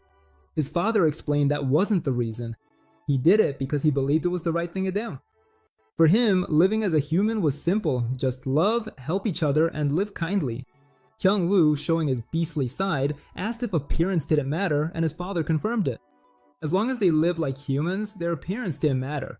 Thinking his father was brilliant, Kyung-woo asked for pizza again. Before leaving, his father warned him that his tail was showing. Only the boy decided to live as a human, just as he had been taught. He handed out nuts to the squirrels and carrots to the rabbits, believing he was loving and helping. He planned to live as a human the next day, but days went by and his father didn't come back. His father had promised to return in 3 nights. His father was always late, but this time was different. On the 5th night, someone Kyung-woo had never seen before showed up. It was an old woman, not his grandmother, who said he was very good at imitating humans. Because of her scent, Kyung-woo felt she was dangerous and acted hostile. The old woman told him not to be afraid, that she wasn't there to hunt him, and that she and his father were old companions. That's when she gave him the terrible news. The woman mourned his father's death and handed him an urn, saying he had returned as ashes. She said it didn't matter if he slept for 10 or 100 nights, his father would never come back. From that moment on, Kyung-woo was alone forever. He looked at the urn and wondered if this was the fate his father always talked about. The old woman invited him to go with her, promising to take care of him. When Kyung-woo asked why she was helping him, she replied that his father had never questioned her reasons for helping. She asked him his name and revealed that his father had named him Nam Kyung-woo so that he would live helping others. Back in the present, Nara notices that Kyung-woo is deep in thought and asks him what he's thinking about. He replies that he was just remembering the past. At that moment, a bus almost hits Nara, but Kyung-woo saves her in the blink of an eye, showing his protective instinct. Nara comments that he's been treating her very well lately, very different from the irritable guy he used to be. Kyung-woo knows that all this kindness is because she is the granddaughter of the old woman who saved his life. Meanwhile, somewhere else, 3 rat-like creatures are discussing a plan. One asks if their human form is convincing, and the others assure them it's perfect for fooling people. They question why the boss sent them to do something so dangerous, since messing with Pung Bag could mean death. Despite their fear, the plan was to infiltrate the school and take one of Nada's fingernails without anyone noticing. At school, class is about to start, but on the roof, 2 students are kissing. Suddenly, they feel like they're being watched. The girl says it's just their imagination since no one would come up there during class time, and they continue. What they don't know is that several spirits are watching everything. A female spirit named Mia seems irritated, finding it absurd that the students are doing that in broad daylight. Another ghost starts to tease her and the 2 argue. He hints that Mia never did that in her life because she didn't want to, which makes her furious. The truth is, it bothers her to see others experiencing things she never could. Mia died without even holding a man's hand, and she wonders why the world is so unfair. In the midst of her sadness, she sees Nam Kyung-woo going up the stairs and is captivated. To her, he is the only light in her miserable world. Just seeing him makes her feel better, but her joy doesn't last long. Nara appears by his side and jealousy takes over Mia. She assumes the 2 of them are dating and feels like her only source of happiness has been taken away. Her life seemed cruel and hopeless. To make things worse, Nara stops next to Mia to talk, noticing she doesn't look well and offering her help. Nara's kindness only makes Mia feel worse, thinking it's unfair for someone to be so beautiful and good. Mia remembers that it was Nara who saved her from a fox attack, and her envy grows even more. She concludes that she's a horrible person and that's why she doesn't deserve to be happy. Her life had always been a series of pain. Her parents died in a car accident and she had to become the head of the family, taking care of her 5 younger siblings. She dropped out of school to take care of them during the day and worked in a factory at night. On her days off, she did odd jobs at a restaurant, dedicating every second of her life to her siblings. One day, her kind boss sent her home early, saying he would finish the work. He gave her an advance on her salary, praising her for her hard work. Mia thought it was wonderful. Mia's boss not only paid her salary, but also gave her a bonus for her siblings. Grateful, she noticed he had something to tell her, and for a moment, it seemed like a romance was about to begin. Her life wasn't just sadness. There were small moments of happiness that she treasured, but just when she thought she could be happy, Mia died from overwork. Her concern for her siblings was so great that she couldn't leave this world. As a spirit, she haunted them to make sure her younger brother studied. By following him and bothering him, she ended up trapped in his school. When Nara heard the story, she understood that Mia's love for her brother was what kept her tied there.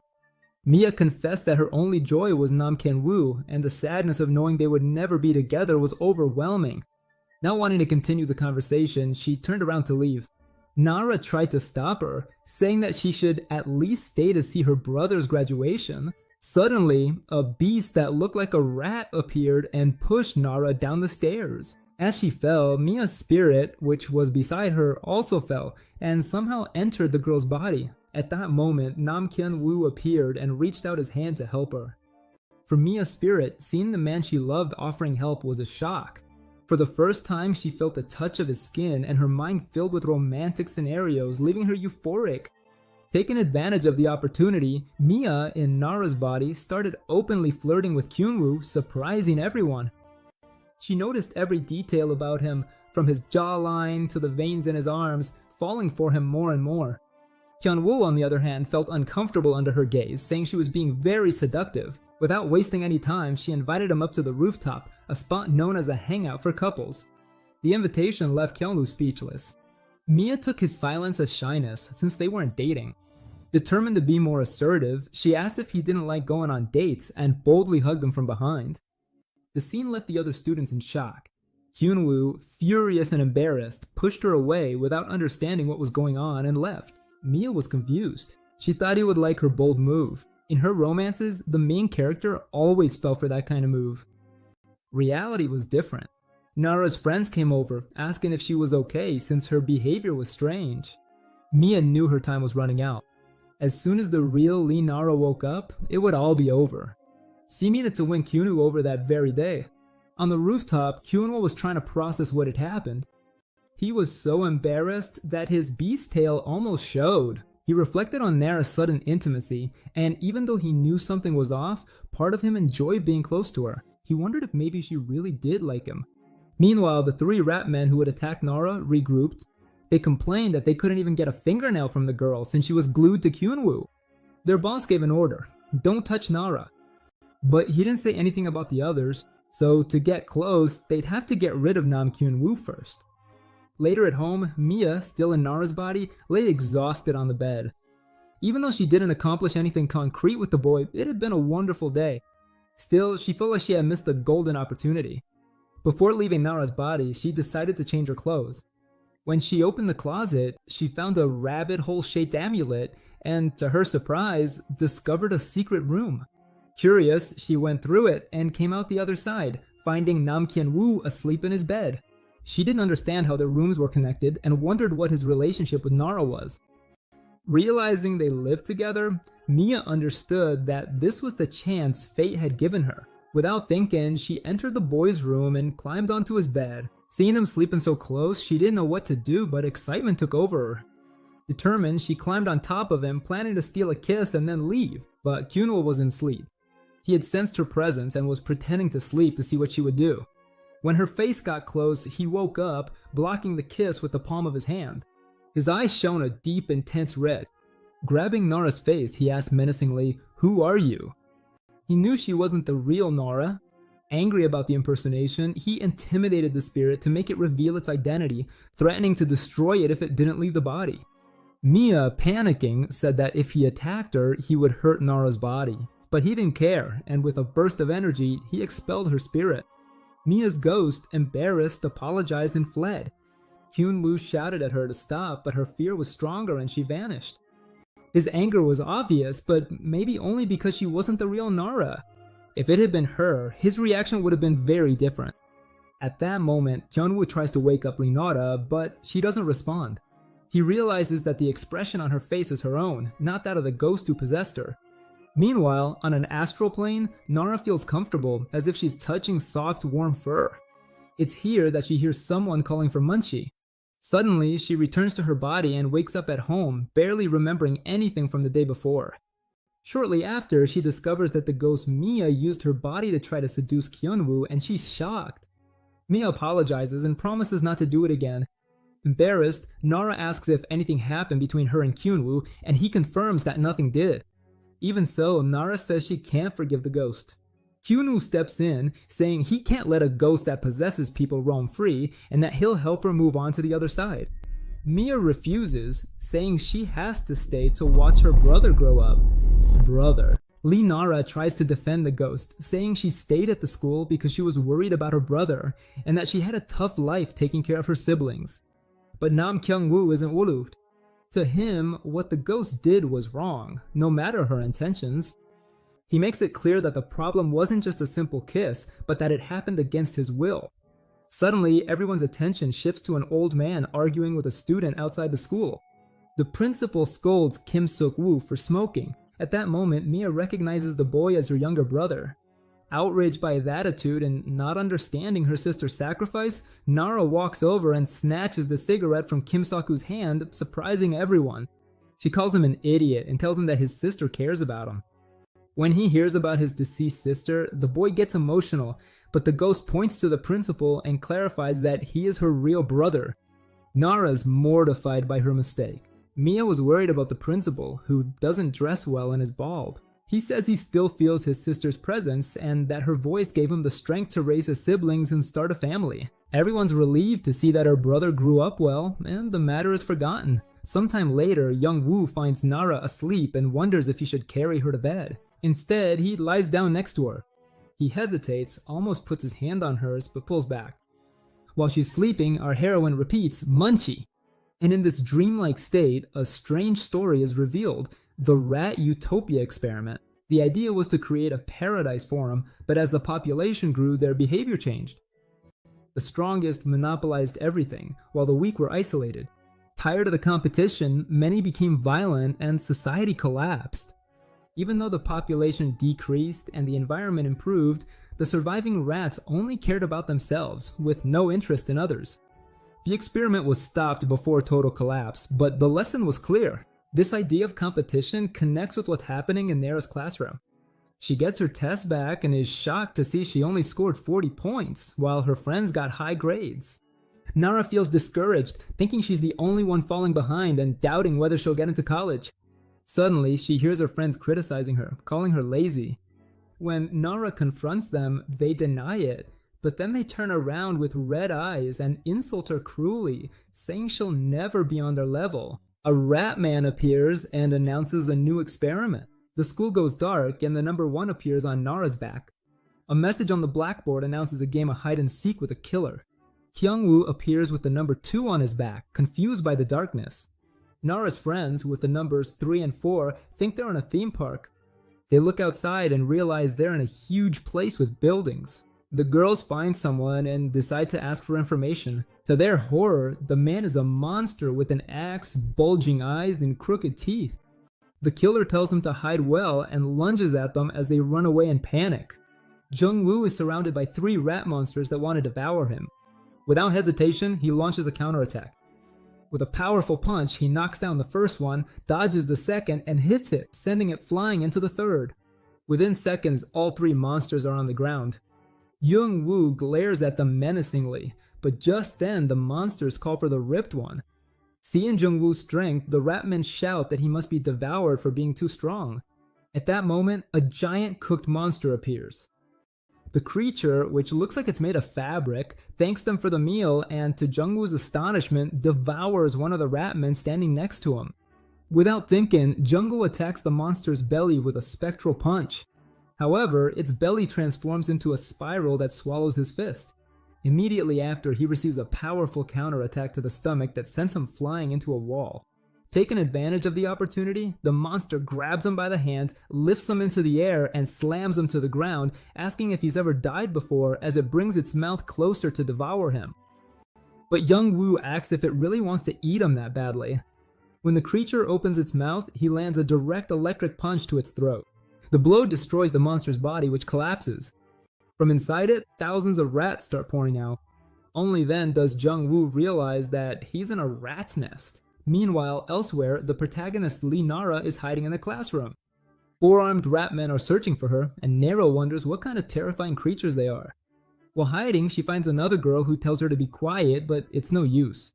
A monster climbs onto a desk, asks if she's there, and finds her, leaving her terrified. The monster tries to attack her, but Nora manages to dodge. Soon, the armed rat men move in, and the other girl helps her escape. As they run away, Nara asks who they are, and her new companion explains that they're rat monsters who are after her. They're the rats that eat fingernails. They go up the stairs, but the exit is blocked by a locker. To make things worse, dozens of armed rat men appear, surrounding them both. Terrified, they wonder what to do. Nara's companion, holding an axe, tells her to stay close to the railing. She uses the axe to cut the rope holding the lockers above. The furniture starts to fall, burying the rat men and making them drop their weapons. Taking advantage of the distraction, the girl uses a key with a rabbit charm to open a locker and tells Nara to follow her, promising to tell her more about the place. Nara enters the narrow locker, and she crawls through a passageway to a hiding place. The girl explains that the rats don't know about this space, so they're safe here. She introduces herself as Kim Hyuna and says she was dragged here a month ago. When she woke up, she was already in what she calls a rat hole, since everyone here seems like lab rats. Hyuna reveals that about 30 people were brought in, but almost all of them have been killed and eaten by the rats. She explains that new people, like Nara, are captured for this hell created by Gaham, the Rat King. Back to Young Gu, he interrogates the surviving rat man. The monster explains that a competition is held here, and only those who survive can reach the throne. Young Ji asks what's on the throne, and the rat man replies that it's absolute power and only number 1 can sit there. The escape route from the rat hole is above the throne. Young Ji realizes that to get out he needs to defeat Gaham, the Rat King.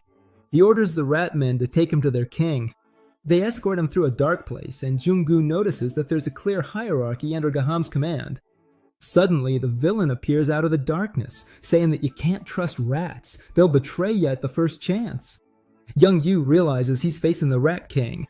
Gam introduces himself as the master of the place, but the student interrupts him with a punch. From the king's cheek, several rats emerge, climbing up Jung-gu's hand and covering his body, leaving him terrified. The king says that Young-gu isn't strong since he's just a lab rat. When the boy asks why he's doing this, Ganem reveals that he wants things from others, and that's why he was curious about what makes Nara so special. Hearing her name, Jung-gu, overwhelmed by the rats, asks if Lee is there. The king confirms that the experiment with the girl has begun. Gaem wonders what fate would suit her, saying he wants to see her darkness. The rats start to consume him, but enraged, Jung-gu yells at them to get off. At that moment, his aura turns dark and powerful, forcing the rats to back off. Suddenly, Jung-gu's mind is transported to the house where he lived as a child. He meets his father, who seems happy to see him. Young-gu says he missed him a lot, but his father's expression changes. He tells him that in the past, and now, the boy will always be alone. The fake father reminds him why they used to live hidden in the mountains. Young-gu always brought misfortune to his loved ones, like the old woman who was murdered in front of him while he couldn't do anything.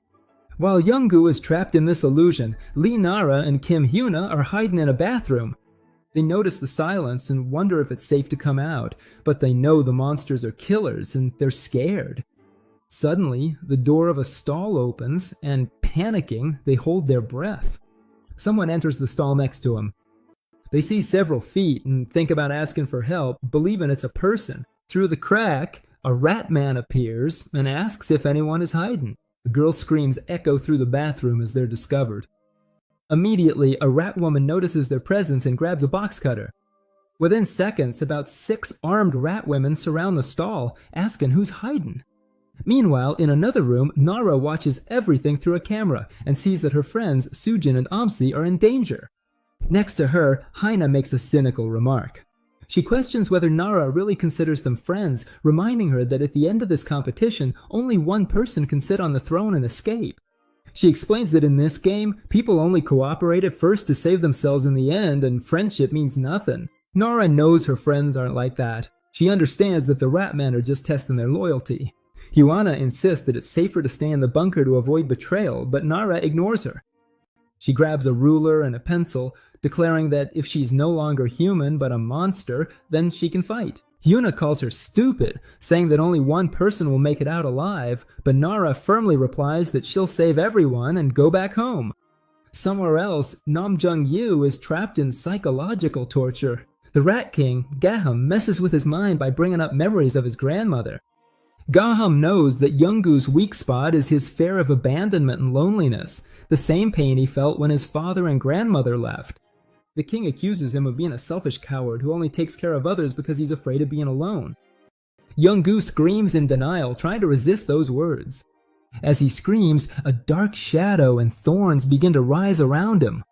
Gaham takes advantage of this negative energy to look inside Jungoo's soul, wanting to expose the weak nature he believes all humans hide. Inside, the Rat King finds a giant black wolf imprisoned.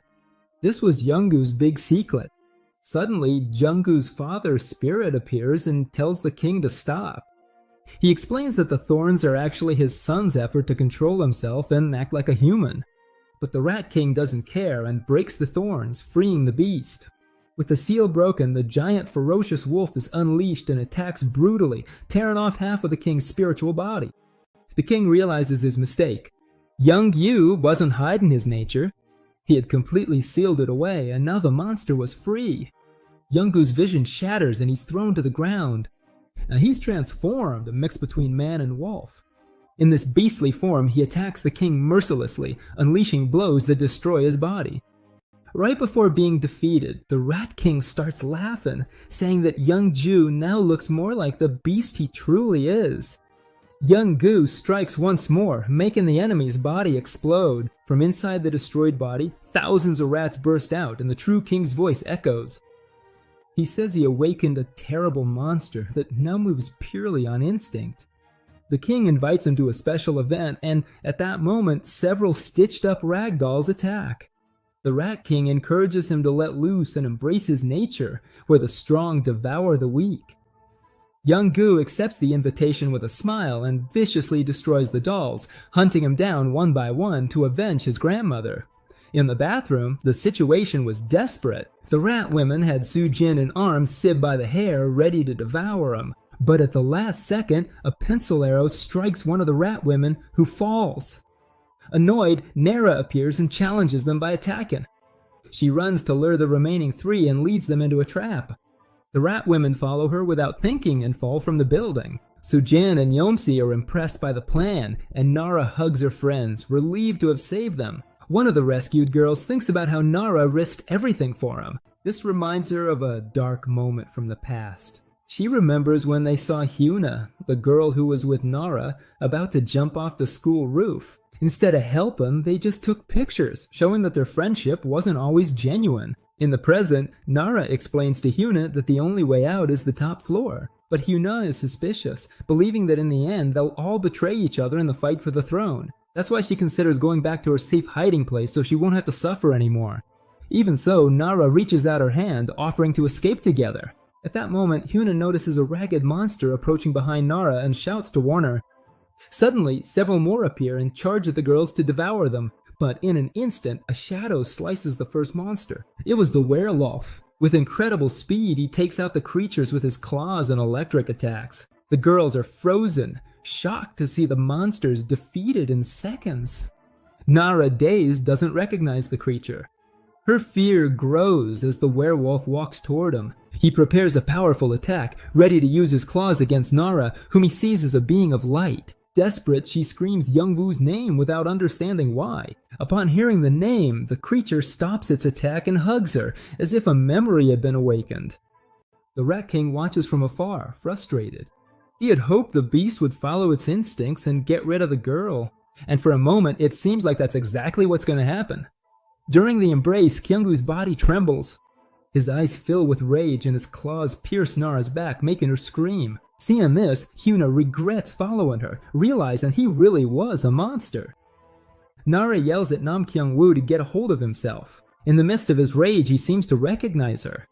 The beast lets go of the grung and hands her over to her friends. When Kyungwoo sees Nara's blood on his hands, he feels remorse. In his vision, everything goes dark except for his own body, which glows blue. He doesn't want her to leave him alone. The girls run up the stairs, and he follows them. Hyuna yells for the monster to stay away, but her friends notice that he's no longer aggressive, just sad. The girls keep going up, but soon they find several rat men blocking the stairs. They get ready to fight, but before Nara can shoot, Nam Kyung-woo rushes past him.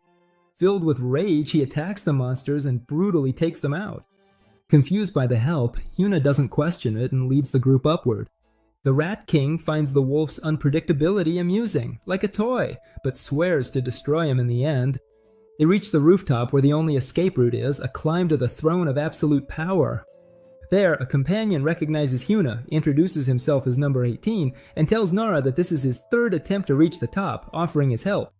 But their conversation is interrupted when Youngwoo appears, glaring at the boy with hatred, causing him to flee in terror. At that moment, the Rat King appears before everyone, announcing the final test. The game is simple. The first one to sit on the throne wins. He declares that effort never betrays and the winner takes it all. At the starting signal, Nam Kyung-woo, in his wolf form, climbs toward the throne. The other competitors, seeing that he draws the attention of hundreds of Ratmen, use the distraction to their advantage and also start climbing. The Ratmen's feast begins as they advance on the competitors. Only Kyung-woo faces the horde. With electric attacks and ridiculous speed, he defeats dozens of monsters, clearing a path. The other competitors, impressed by his power, take the opportunity to move forward. Hyuna and the other three girls also take advantage and start climbing. Everyone gives their all to survive and make it back home. The danger is real. Amid the chaos, one of the competitors is caught by two Ratmen and brutally eliminated. His life comes to an end, finished off by the Ratmen. At the same time, two other creatures move toward a group of survivors. Two friends get ready to fight. One says he'll take the one on the right, and the other will handle the one on the left. But in a desperate move, one pushes his friend toward the beast to save himself. The betrayed boy gets furious and yells that the traitor in the cap won't survive. The guy in the red cap, now alone, wonders why he did that. He acted without thinking. He remembers a moment earlier when he passed by a parked motorcycle with the key still in it. The last thing that comes to his mind is the thrill of secretly riding that motorcycle. And then nothing. He had an accident and ended up in this strange place. While his former friend is torn apart by the Ratman, the boy keeps climbing, crying for his parents, and just wants to go home. But an axe flies toward him and his life ends. The students, including Kim Hyuna and Lee Nara, are terrified as they witness the scene. At the top, a bald man with the axe warns that from now on, anyone who tries to pass will be eliminated. He says that if they don't want a tragic end, they should stay down and not climb up. Two competitors threaten him, but the bald man challenges him. One of them, blinded by hatred, climbs up, shouting that he'll get out of there alive. Lee Nara realizes that everyone has gone crazy. She had hoped that by working together they would escape and maybe even become friends. But that idea falls apart when the bald man takes out the competitor with a single blow. Cooperation is no longer an option. Kim Hyuna recognizes the pattern, which is why she didn't want to climb up to the throne. People change in extreme situations, and a psychopath like that bald guy always shows up. According to her, even the sanest people lose control in desperation, cause this place is hell. The bald man asks if anyone else wants to face him. The other competitors step back in fear. He mocks them, saying that if they're scared, they should just stand still while he wins. He promises that once he's out, he'll take out everyone who ratted him out to the police. Right at that moment, the werewolf, Nam Kyung-woo, silently appears behind him. With a single blow, he sends the bald man flying. The impact is so intense that everyone is stunned. Kyung-woo considered him weak, but to everyone else, he's a terrifying monster. Everyone feels afraid when they see his true nature. He remembers the words of the fox. Humans react with disgust and fear when they see him. But Lee Nara's reaction is different. To her, his true nature is beautiful and radiant. The girl recognizes him and no matter what form he's in, calls him by his human name. The wolf inside Genwoo wants to hunt the Ratman, but Nam asks to take control for a moment. He wants to use his strength to love and help, just like his father taught him. Even though he looks like a wolf, inside he's still Nam Kyung-woo. This is his true essence. When he returns to his human form and looks back, everyone recognizes him. He asks them to hold on just a little longer. Lee Nara positions herself to protect her friends, and Nam Kyung-woo moves forward to destroy the Rat King, the master of the game. The game master, Ga Yum, congratulates Kyung-woo for being number one, but reminds him that a game is just a game, and that he should take the throne and escape. Kyung-woo doesn't care about the rules.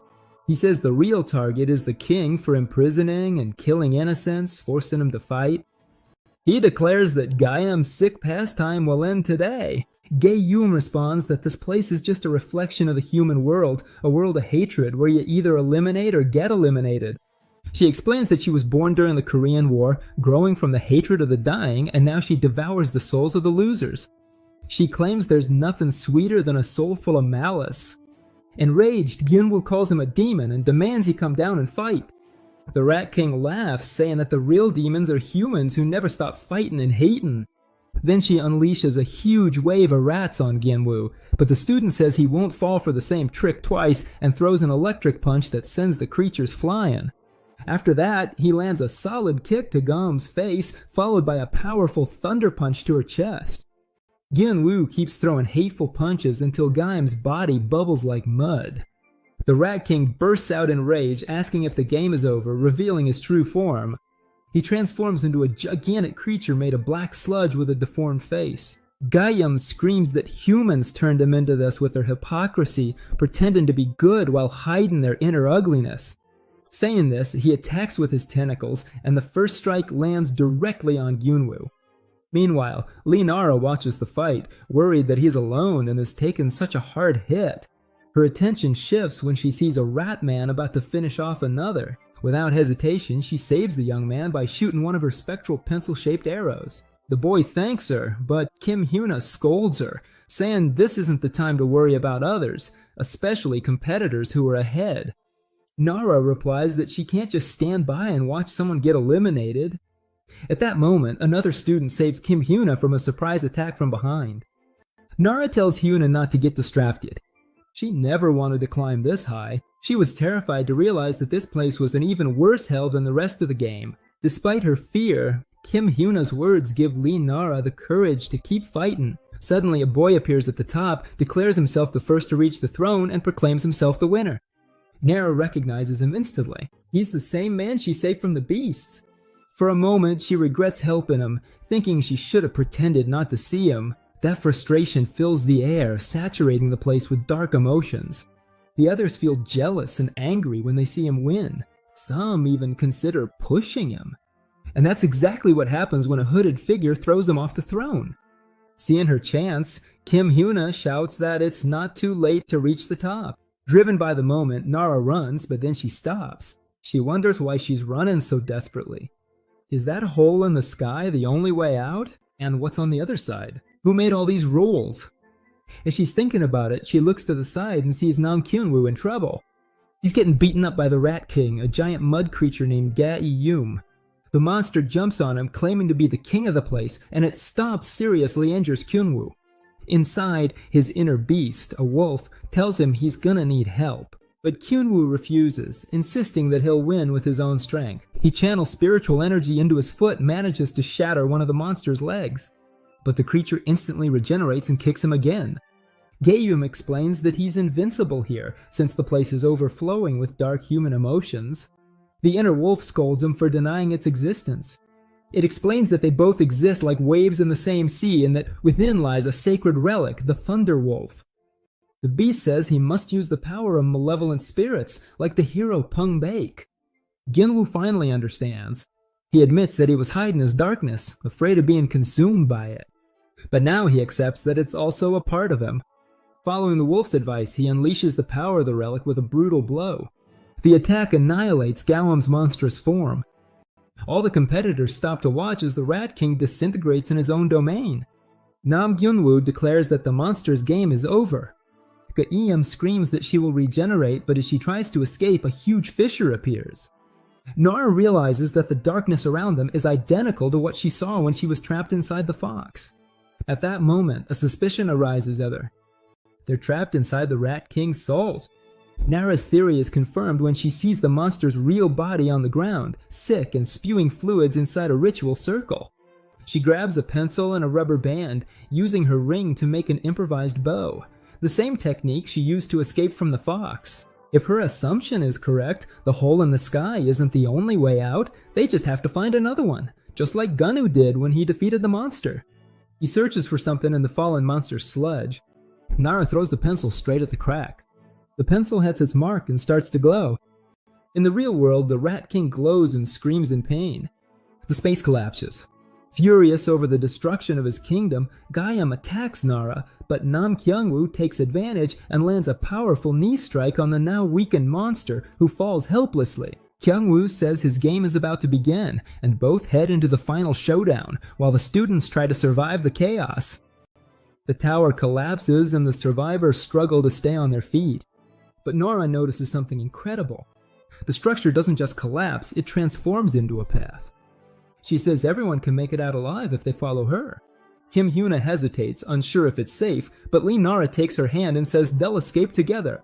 Those words hit Hyuna deeply, bringing back a memory from her past. She remembers her loneliness at school until a girl named A approached her. A was everything Hyuna wasn't: beautiful, smart, and popular.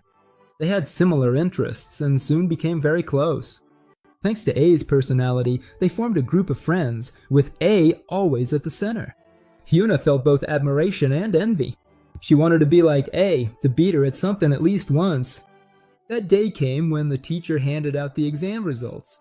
Kim Hyuna scored 99, taking first place. A's grade, on the other hand, had dropped. Apparently, A got upset. From that moment on, the other girls in the group started to exclude Hyuna. Kim Hyuna's exclusion got worse every day. When she tried to talk about a boy, her friends ignored her, making it clear she was no longer part of the group. The exclusions increased, and Hoena had no one to talk to about the bullying. She started overthinking, wondering what she had done wrong to be treated that way, and her anxiety skyrocketed. The turning point came in the bathroom. Hiding, she overheard her former friends saying she copied everything from A, from her clothes to the way she acted. There was even a rumor going around that Hyuna was only popular because of A. Hearing that was devastating, and Hyuna started scratching herself out of nervousness. Her mom had bought the outfit by coincidence. She never wanted to copy anyone. When she got home, she tore up the jacket that looked like A's and asked to throw it away. Her mom, worried, asked if she was being bullied, but Hyuna snapped. Her mom found her behavior strange and asked if she was studying, which made Hyuna explode, questioning if grades were more important than her feelings. She confessed she didn't have any friends and in crisis banged her head against the wall. Her mom hugged her, promising she'd make good friends in college, but the damage was already done. The next day, A asked what had happened to her face. Desperate, Hyuna humiliated herself by asking what she had done wrong and apologizing for hurting her ex-friend's pride. I suggested clearing things up in a group chat, but it was a trap. When she joined, the other girls called her stupid and said it was annoying to hang out with her. Even the karaoke night that Hyuna thought was fun, they described as horrible. Their harsh words felt like physical wounds to her. Because of this, her grades, which had always been good, plummeted. Feeling like everything was her fault and her life was falling apart, she went up to the rooftop thinking about ending it all. She wondered why it was so hard for someone to help her. When someone pushed her from behind, her back was marked with a 0 and she started to fall. But as she was falling, Hyuna regretted it. She didn't want it to end like this. At that moment, the scene shifts back to the reality of the game. Hyuna was holding on to Lee Nara's hand as they pulled her to safety. Our protagonist shouted at her to hold on, that they were almost at the exit. The others helped, and their support gave Hyuna a new will to live. After all, she finally found a reason to fight. Meanwhile, Gam, in pieces, insisted that the game was over. But Nam Kyung-woo wasn't satisfied. He declared that he would destroy the whole place so the monster couldn't hurt anyone else. Focusing a beam in his hand, he summoned the Thunderwolf, which disintegrated the creature and began to destroy the arena. With Gunna's attack, the tower collapsed.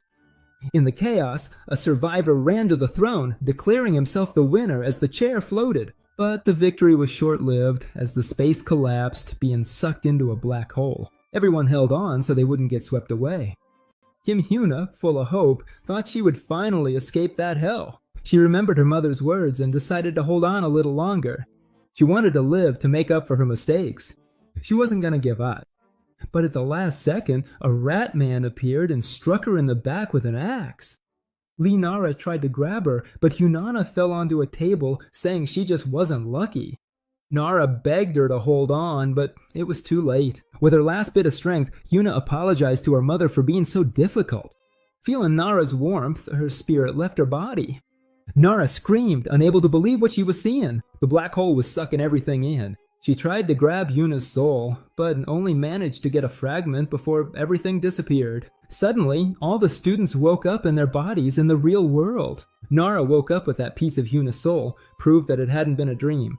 In front of her, she saw the spirit of her new friend. Yuna's spirit said that in another life, they might have met in some unknown place, become friends, and shared secrets. Maybe they would have been really close if fate hadn't been so cruel. Hearing this, Nara started to cry and shouted that they were already friends. Before disappearing completely, Hyuna thanked her and faded away into the air. Shortly after, Nam Kyungwoo appeared in the hospital room. Crying inconsolably, Nara told him that her friend hadn't made it out. She felt guilty for being the only one to survive, even though she had promised they would leave together. Kyungwoo comforted her, repeating over and over that it wasn't her fault. He knew the weight of that feeling, since those were the same words he had wanted to hear when his grandmother died. He didn't want to feel the loneliness of being left behind again, so he tried to ease Nara's pain. As he comforted her, a distant memory came to his mind, that of a beast man, curious to know why someone named Poongbak was looking for Lee Nara. He reaffirms his promise to protect Nara no matter what. He won't let Poongbak or anyone else hurt her. To keep his promise, he's willing to do anything, even transform into a beast and sacrifice his humanity. Meanwhile, somewhere else, the boy on the throne thinks he has won and escaped. Suddenly, he finds himself in an empty city and wonders where he is. Shortly after, he finds an arsenal of weapons and a sign promising a job to the winner of a new competition. He's shocked to realize he'll have to go through all of that again, and crying, collapses to the ground because that wasn't the deal. At the same time, Game, the leader of the Ratmen, starts to feel really sick physically. He's furious with the wolf who destroyed his hideout and almost killed him. Game asks who invited the wolf to the game, but everyone denies it. One of them stays silent, and the boss assumes it was him, starting to take out the Ratmen one by one. It's at this moment that the traitor reveals himself.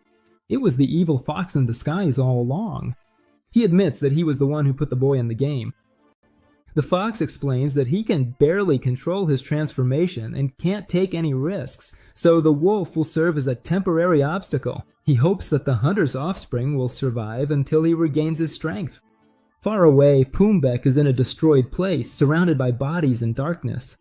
A giant spirit, the god of calamity, demands that Poongbak keep his promise and open the passage. If he does, the god promises to turn Dangun's land into a living hill. Poongbak agrees, saying that no matter how many times he saves humans, they never change. Because of their greed, they become insects not worth saving. He declares that he will cleanse the land and start over, becoming the Dangun of a new world. To do this, he needs to gather more Ingwiz, the evil spirits. But all of this was just a prophetic dream of the matriarch of the beast family. Looking out the window, she realizes that a spirit showed her this vision. The crow spirit appears and asks her to stop Poongbak. He reveals that the villain is gathering the souls of living humans to summon the god of calamity. The woman is shocked and wonders how he could do something so terrible. The scene shifts to a bus where we see Hong Sun-bae, the middle son of the beast family. Some girls on the bus notice how handsome he is, and one of them stares at him. Sun-bae notices and gets annoyed, but not at her. He's angry at an Eongwi, a deformed slime creature in the vehicle. Suddenly, other evil spirits board the nearby cars. Another bus crashes violently into his, throwing people around and causing a chaotic accident. Hong Sun-bae is seriously injured in the confusion. The Eongwis see an opportunity to attack, devouring the souls of the victims. Hongdo realizes that someone caused this on purpose to harvest souls. A mysterious woman watches the scene and encourages the spirits to devour as much as they want. After all, the souls of living humans are everywhere. Amid the wreckage, Hongdo has a flashback to his past in a cold pigsty, wishing it was just a dream.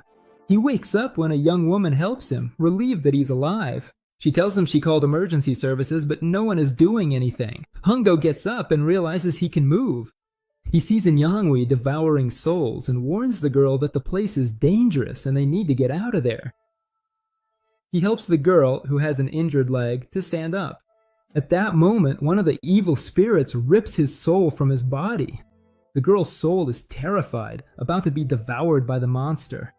But before the creature can attack, Hong Sun-bae creates an energy barrier with his beauty aura, saving her life. Then he creates 2 more barriers that crush and blow up the monster. Now, in the spiritual realm, the girl realizes there are many other monsters around.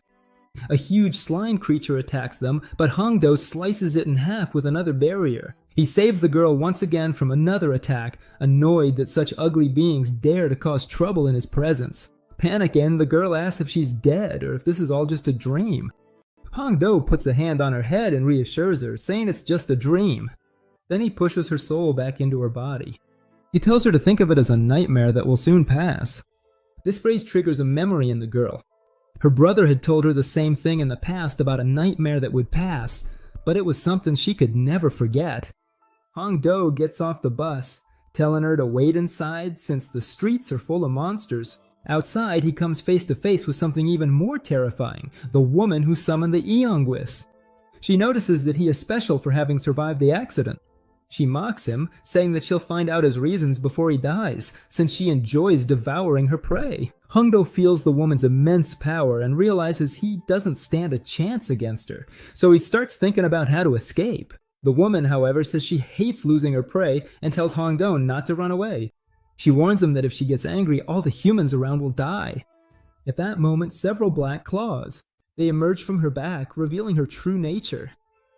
Ando is surprised by her boldness in showing herself in broad daylight and by the threat, saying that the hunters will come after her, but the woman just smiles, saying she'd be happy if they came, since it would save her the trouble of hunting him down. That's when she reveals the trap. Everyone is already caught in her giant web.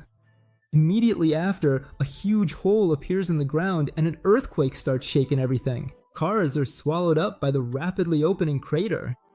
Inside a bus, the girl and other people are also dragged into the abyss. Ando tries to hold on, but the force is too much, and he gets pulled in too. The few people who manage to stay on the surface look down into the hole, which seemed to have no bottom. In an instant, all the humans who were in the web area had disappeared. Meanwhile, somewhere else, Kim Hyun-ah's situation was desperate. The fragments of her soul that Lee Nara had managed to bring were fading away, and her condition in the hospital was only getting worse. The doctors had already warned her mother to prepare for the worst. However, the truth was that Hyuna was still alive, trapped in Gaian's mind and tormented by terrible nightmares. Aware of this, Lee Nara was filled with determination, promising herself that she would rescue her friend no matter the cost. News of the disaster spread quickly. The newspapers reported that a giant crater had appeared at an intersection at 9 in the morning, swallowing up 92 citizens. Chaos had broken out at the scene. Desperate families searched for their relatives, while firefighters began a rescue operation. They descended with ropes and flashlights, but the depth of the hole already suggested the worst. When they reached the bottom, 102 meters deep, the rescue team found something even stranger. The place was completely empty. There were no bodies, no cars, nothing. The only things they found were cobwebs and a structure that looked like an ancient temple. Far away, the protagonist's family of hunters was discussing the situation. The matriarch, leader of the group, believed that the great chaos was finally beginning. When Nam Kyun-woo showed up, she suggested he get some rest, but he was worried about leaving the family alone. The matriarch, with her usual arrogance, assured him she was the strongest. The protagonist, however, stepped forward and declared that she wanted to. Her motivation was clear. She needed to help Kim Hyun-ah and didn't want to regret not trying. Seeing her determination, her mother let her go, and Nam Kyun-woo decided to join as well. The matriarch promised to pay the students well for their work. Back at the crater, the fire department team, still confused, was caught off guard. People started coming down, bringing portable toilets with them. A man in a suit stepped out of one of them, introducing himself as a member of the National Intelligence Service Division 4. He ordered the immediate evacuation of the firefighters, claiming there was a risk of a gas explosion. In reality, they were a special phenomena team, a secret department that investigates the paranormal. The leader, Gong Cha, gave the order, and soon the hunter teams emerged from the portable toilets. First, the team with our heroes. Then, the ghost team and the exorcism team. Tension between the groups was immediate, especially between the matriarch and the leader of the Ka, who exchanged insults as soon as they saw each other. Gong Cha ignored the provocations and got straight to the point. The mission was to capture the spider responsible for the disaster.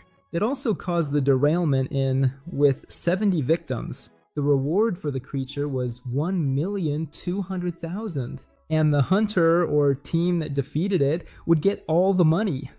The leader of the team quickly showed her interest in the reward, much to the exorcist's dismay, who found her attitude vulgar with so many lives at stake. Without wasting any time, the teams entered the portal to the spider's lair. The protagonist found it strange how everyone went in without hesitation or showing any fear. Nam Kyun-woo asked her if she was ready, and after she confirmed, the two of them went in last. On the other side, the scene changed drastically. It was a dark cave filled with spider webs and bodies hanging from the ceiling. One of the corpses was so old it looked like it was from the Joseon dynasty, showing that the spider had been active for centuries. An exorcist mocked the students, saying they could turn back if they wanted to live. Lena Rara replied with a dark joke. She saw the shadow of death on his face, which startled him. They realized that the creature had been clever, disguising its hunts as accidents so it wouldn't be discovered. While a Buddhist was praying for the dead, a priest noticed that the corpses still had gold on them, a wealth they couldn't take to the afterlife. Despite the solemn moment, the priest couldn't resist the temptation and took a gold chain from one of the bodies. He tried to justify the theft by saying he would use the money for a good cause and quoted Jesus to ease his conscience. But at that moment, a giant creature appeared out of nowhere, startling everyone. The monster grabbed Father Choi by the neck and devoured him in front of the group. Just when everyone thought it was the end, something incredible happened. The priest prayed from inside the monster and made it explode, coming out unharmed. Lena Ra realized he had used a divine power to save himself, and the matriarch was impressed by his faith. The priest revealed that he had been expecting a trap like this. With the threat exposed, the three groups got ready. The leader saw this as a chance to get ahead, while the others dealt with the horde of monsters that appeared. Meanwhile, the masked man warned the students to stay back and pulled out some talismans, which irritated Nam Kyun-woo. The fight began as the creatures charged. The Buddhist monk acted first, creating a mandala on the ground that generated a protective sphere. Meanwhile, Father Choi activated his power, making 2 red crosses glow in his hands and striking the monsters with his sacred fists. Then, an older archer asked the priest to step aside and fired a flaming annihilation arrow, taking out several creatures. To finish him off, the masked man threw his talismans, which exploded like bombs in sequence, causing massive destruction. Despite their efforts, Father Choi admitted he couldn't keep up. The situation got worse when the monsters broke through the month's protective circle. The shield was given way and the students started to panic. The teacher warned that her guardian deity was taking too long to appear, and desperate shouted that she needed more time. Just when all seemed lost, Nam Kyung-byu stepped in, his body covered in lightning. He decided it was time to show his true power. The wolf had to emerge.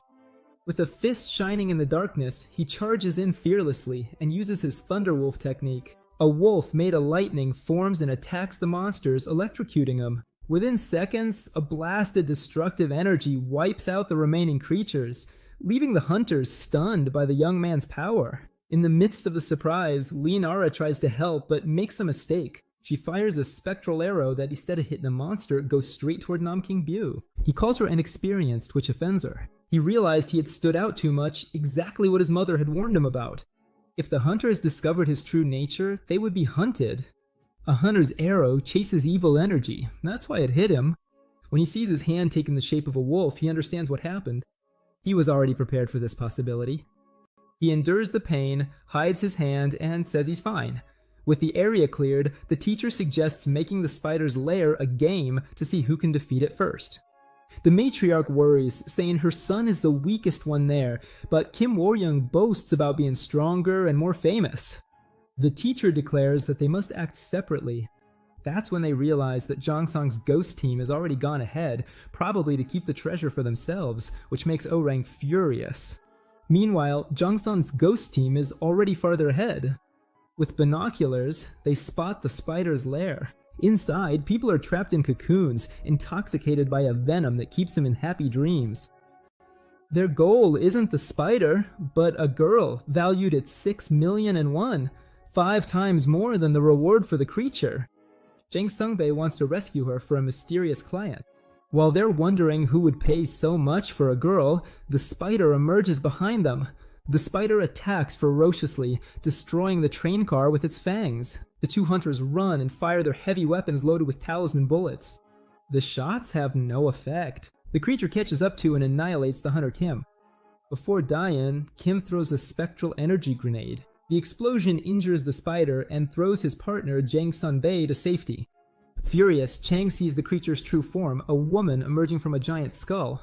She mocks him, saying his partner was weak and that the warriors of old who fought with swords knew better. Jang Sun-bae pulled out a knife, pretending to go for hand-to-hand combat, which seems to please the spider, but it was just a trick. He presses a button on his radio, activating a trap. Two panels emit energy and form a large explosive talisman on the ground beneath her. When the trap goes off, he opens fire without stopping. The creature survives and strikes back, impaling Chang with the fangs of the skull. Disappointed, she says he only knows how to use tricks. Defeated, Chang warns her that his teammates will come after her. The spider woman replies that she knows and left the door open since she finds hunters fun and tasty. Finally, she drips a liquid on him, telling him to sleep and dream of her. When she touches Jang Sung's forehead, he laughs strangely before falling into a deep sleep. Shortly after, his body is wrapped up and stored in a cocoon.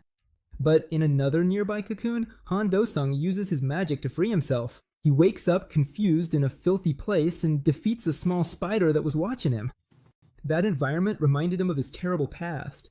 Since he was a child, Hong Do was called a monster, a creature sent by demons to destroy families. To escape the abuse, he ran away to a place that was another kind of hell, a pig slaughterhouse. There, he watched the animals scream as they waited their turn to die. Hearing those screams, he felt so lost that he didn't know if he was human or a pig. The day he gave up, a miracle happened. Matriarch Kim found him and asked why he was hiding behind a fence, like a boundary he had created for his life. She made him choose whether to live as a pig or as a human, and he chose to be human. Back in the present, Han Do wakes up and realizes he was dragged into the spider's lair after being bitten on the neck. Despite the dream, his mind is now much clearer. He decides he needs to get out of there as soon as possible, but the place is dark and full of creatures. As he looks for a way out, he sees monsters everywhere, so sneaking out quietly won't be an option. He'll probably have to fight. Meanwhile, the Odeng Yu team is lost, realizing that everything is just one big pit. They regret not going with the exorcists, thinking they're going to miss out on the 1.2 billion won reward. Suddenly, one of them finds Hong Do-sung's bag on the ground. Matriarch Kim is shocked to realize it's there, and the team decides to look for him. Far away, Hong Do finds a large hole in the wall, thinking it might be a way out. But as he goes through, he comes across a horrifying scene. Dozens of bodies in cocoons, all in a deep sleep. He quickly realizes it's not an exit. In fact, it's a food storage room. Seeing those people trapped reminds him of pigs in a slaughterhouse. Fear overwhelms him and he keeps telling himself he has to get out of there now. Just then, he finds the girl he saved on the bus, who quietly asks him for help. Hong Do covers her mouth so the spider won't hear him, but it's too late. The Spider Queen enters the pantry, saying she heard a noise and that her venom wasn't strong enough. She drops Jang Sung's body and asks who's there. Hong Do recognizes her and hides, noticing how gigantic she is. The Spider Woman complains that the person she ate didn't have any spiritual power, making the taste bland. Still hungry, she decides to feed on another victim's soul, ripping out the skeleton and devouring only the flesh. Hong Do is terrified. He knows that if he gets caught, he'll be killed. He can't face such an enemy and has to escape.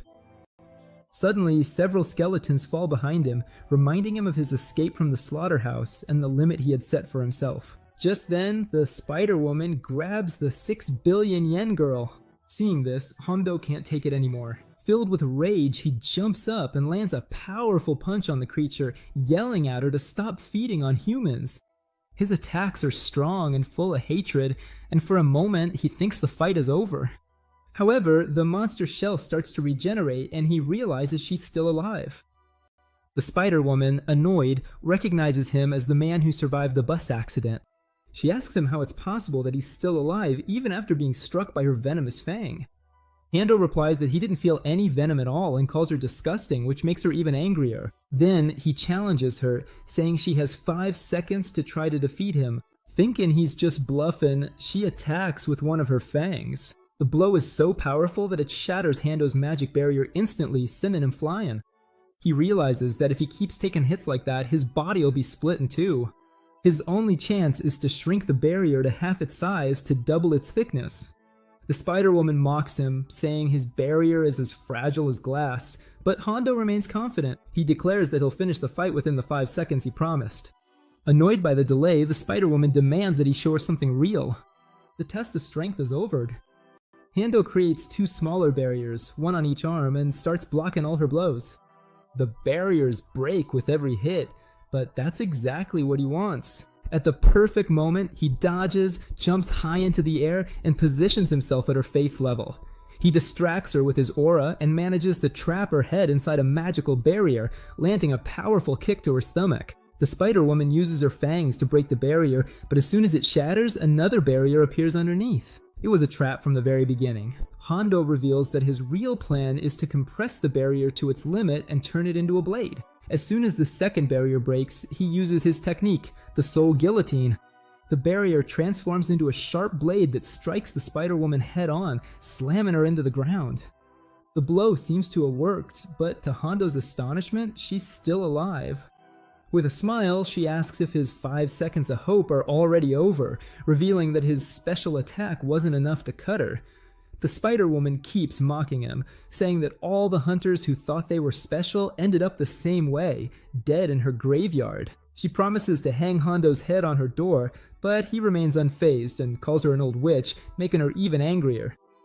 She attacks with her fangs, and Hondo manages to dodge using his barriers at high speed, but he can't avoid everything. One of the fangs hits his ankle, and soon after 2 more claws pierce his arm, leaving him trapped. Cornered, Hondo buzzes and doesn't give up.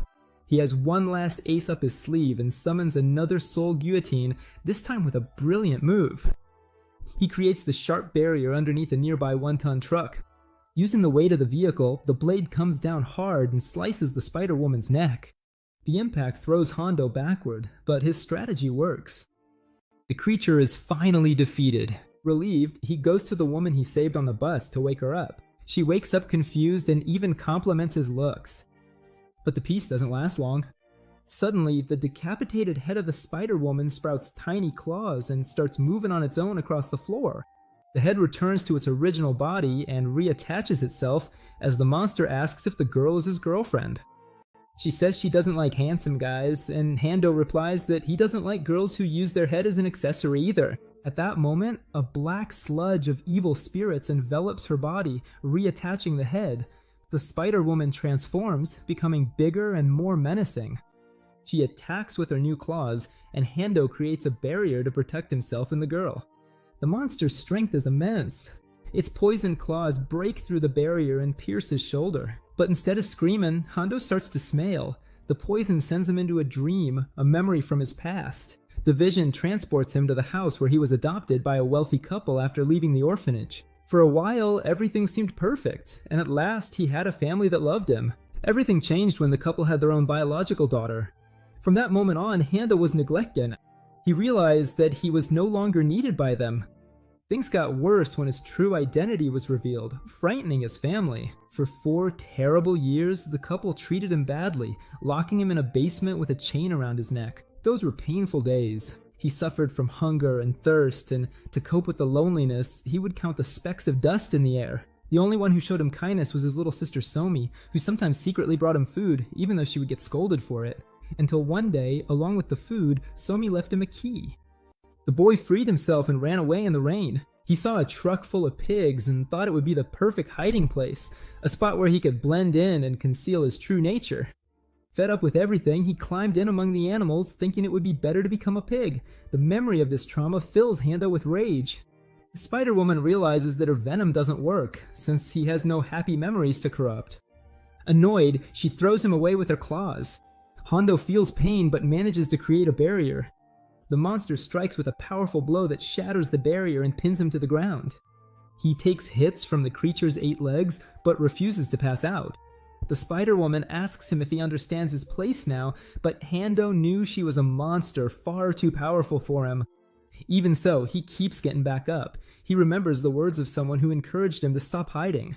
He could live as a human, so he decided to fight until the end, even if it cost him his life. The Spider-Woman laughs at his determination and strikes him with a fang right in the chest. The blow starts to rip out his soul and Hando goes into shock, but at the last second, Kim appears and lands a powerful punch on the monster, saving him. Furious, she yells at the creature not to touch the boy. The punch is so strong that the Spider-Woman is thrown to the ground. Shortly after, the rest of the Odangan team arrives to help. The matriarch complains that the monster ruined her son's face, and Hondo starts to cry with emotion.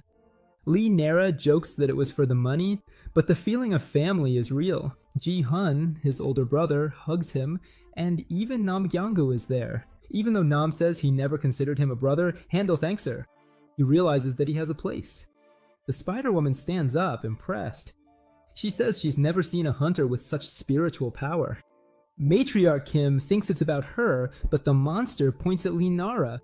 The creature claims that in 800 years it's never seen so much energy and that she must taste delicious, revealing its intention to devour her. Faced with the threat, Nam Kyung-woo steps forward and declares that she won't get past him, promising to crush her. The Spider Queen summons a servant, a skeletal knight riding another spider. She explains that he is her 9th husband, who betrayed her in the past. With a gesture, she envelops him in dark energy, turning him into a loyal servant and ordering him and the skeletons to capture Lee Nara. The skeletal knight charges, and Nam Kyung-woo attacks us with an electric strike. But the blow isn't strong, and the skeleton counterattacks with a powerful sword slash. Matriarch Kim defends herself and yells at Nam to go after the Spider Queen. Meanwhile, Lee Nara is protected by Hondo's Sunbae inside a shield. She uses her pencils to attack the monsters, and Sunbae encourages her, assuring her that the shield won't break and asking her to trust him. Seeing the scene, Nam Kyung-woo misunderstands and is filled with jealousy. Angry, he punches the spider henchman, yelling at Hondo's Sunbae not to take advantage. Unleashing his fury, he takes out dozens of creatures with his electric fists and yells at Lee Nara that she shouldn't trust Sunbae but him. Enraged, Nam Kyung-woo challenges the Spider Queen.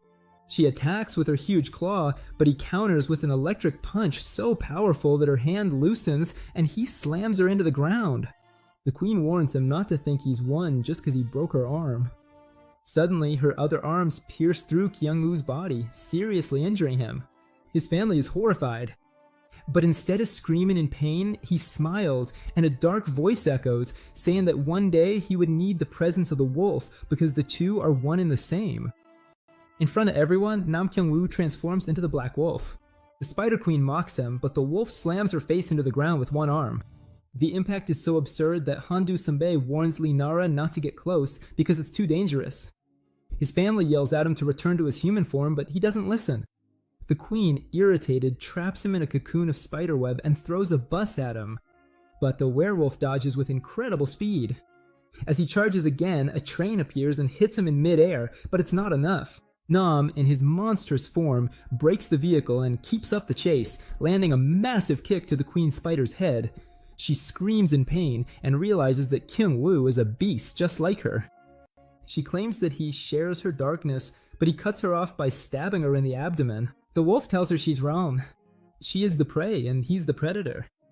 Terrified, since she's never been in this position before, she tries to reason with him, but he tears her claws off like paper and keeps destroying her. In a last-ditch effort, the queen spider begs him to spare her life. She talks about a new world where darkness will reign and he won't have to hide anymore. She mentions Peng Bek, but the wolf doesn't let her finish and delivers a final blow, ripping out her essence and feeding on it. Matriarch Kim lunges forward and pushes him, stopping him from absorbing that power. The wolf turns on his mother, who grows weaker as she tries to hold him back.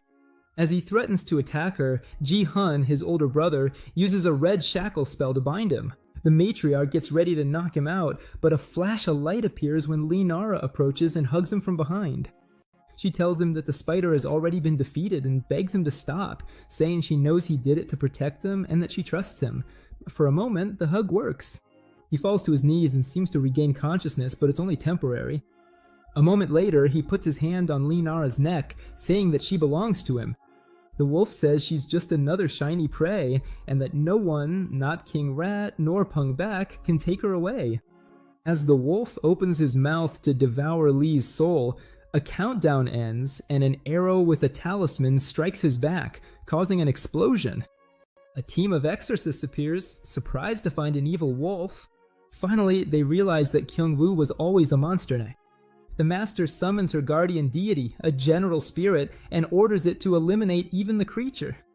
But just as everyone is getting ready to attack, Lee Na-ra steps in and stops him, insisting that he's not a monster, but her friend. The priest replies that he was about to devour her, but the girl answers that he's just going through puberty, leaving everyone confused. Ignoring the argument, an exorcist fires an annihilation arrow. Hondo Sunbae creates a barrier to protect his brother, asking what they're doing. The wolf breaks through, grabs Lee Na-ra, and while the guardian deity attacks him, he escapes. With the girl in his arms, he scales the walls and disappears at incredible speed. His family tries to follow him, but his agility is superhuman.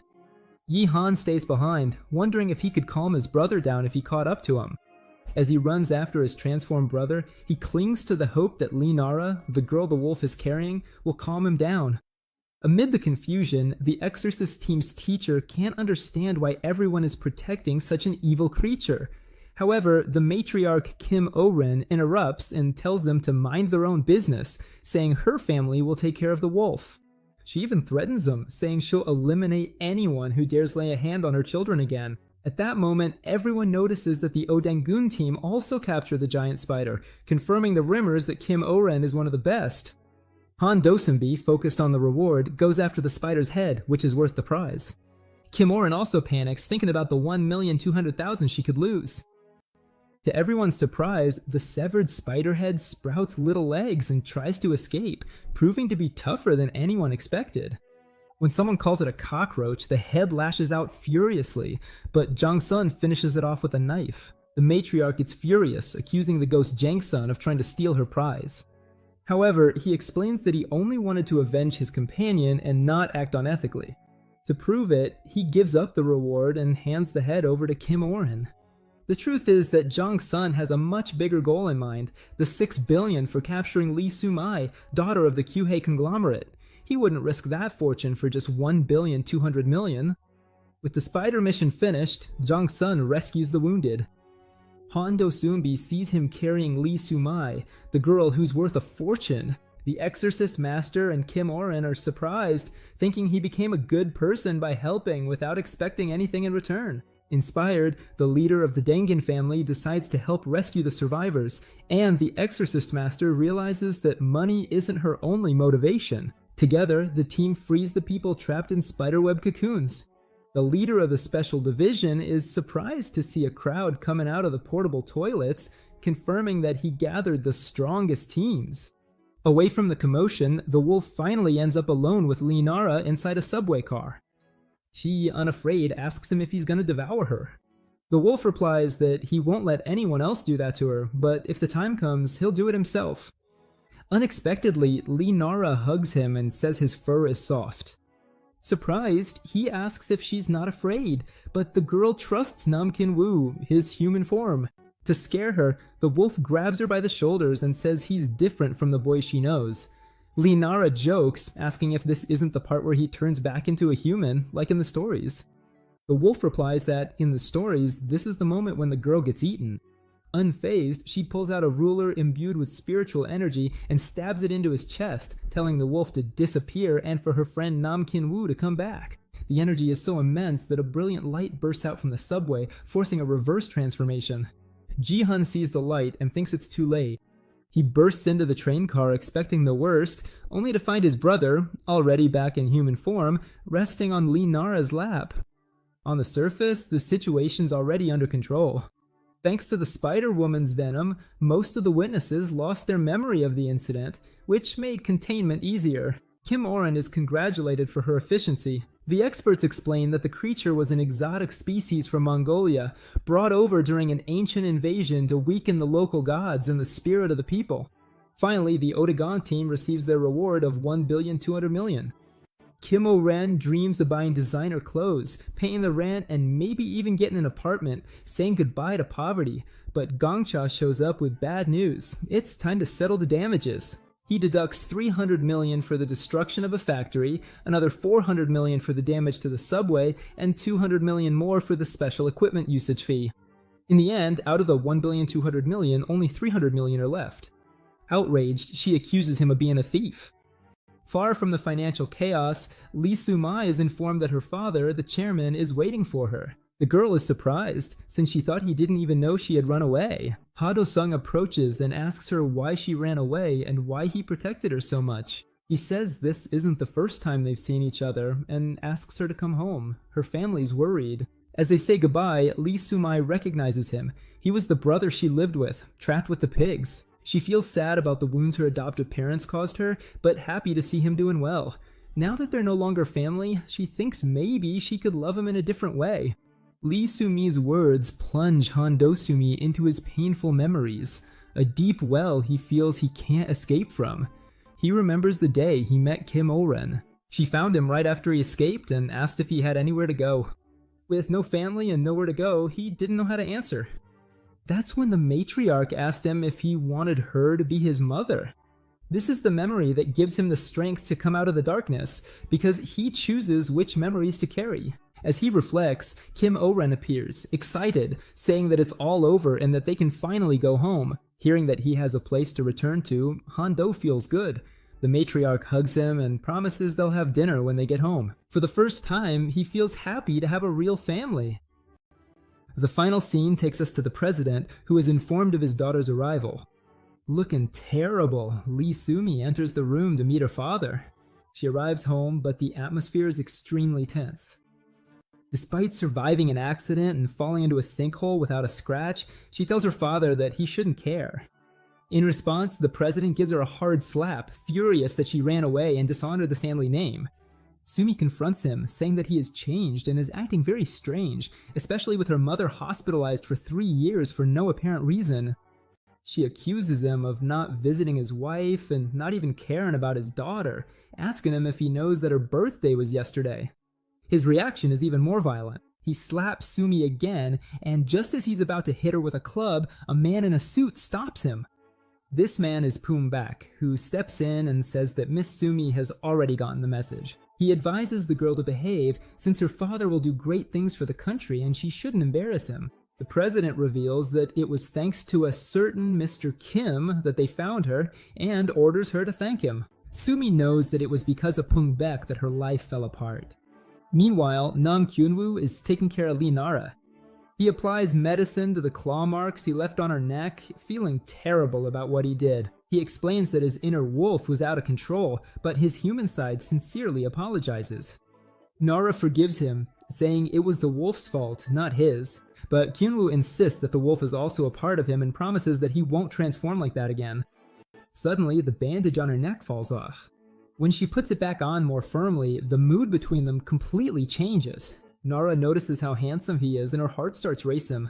He also notices her beauty and they both slowly move closer to each other. A kiss is about to happen. The doorknob turns. It's Nara's mother, asking why the lights are off.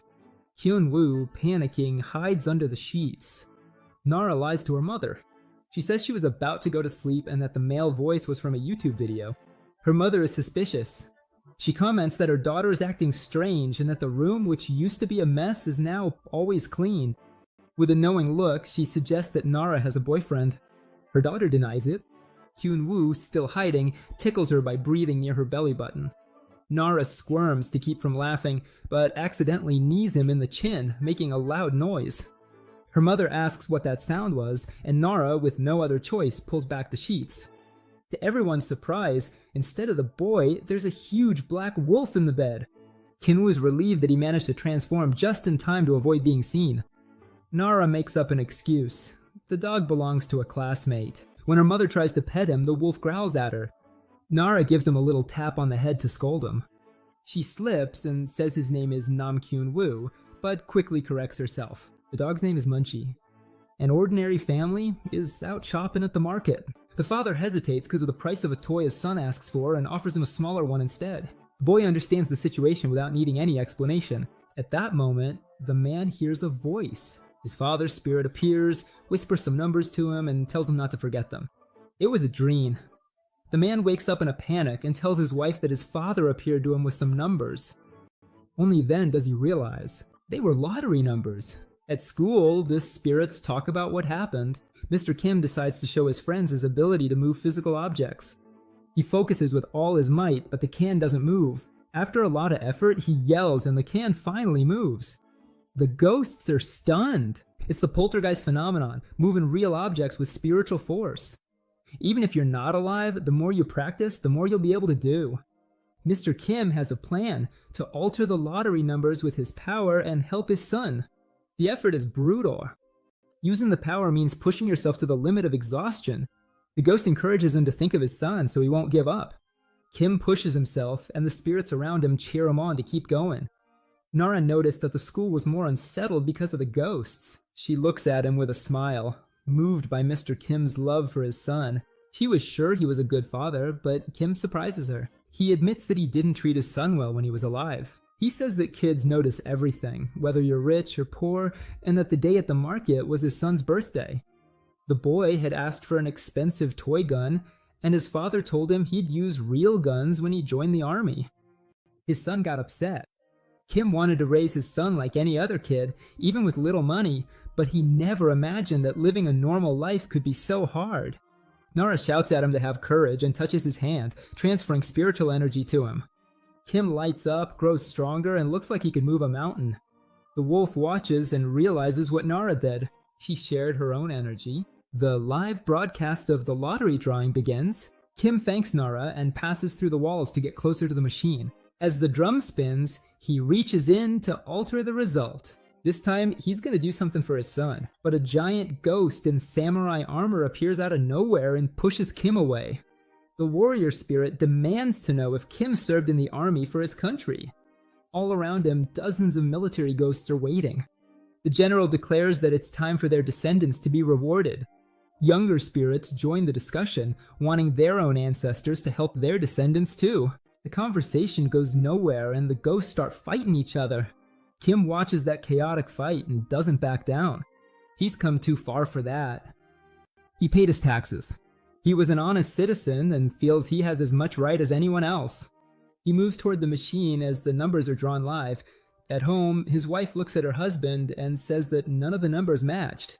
He sighs, thinking that his father is still the same as when he was alive. The son remembers his father's big promises that one day he would buy him whatever he wanted. On rain-free days, when the workers rested, his father would drink alone, his face dark and closed off, emptying bottle after bottle. The boy always found that strange. The wife points to the numbers and says that her father-in-law really was thinking of her husband. The numbers are his date of birth, month, and year. When the man looks at the last digits, he realizes it's the exact time he was born.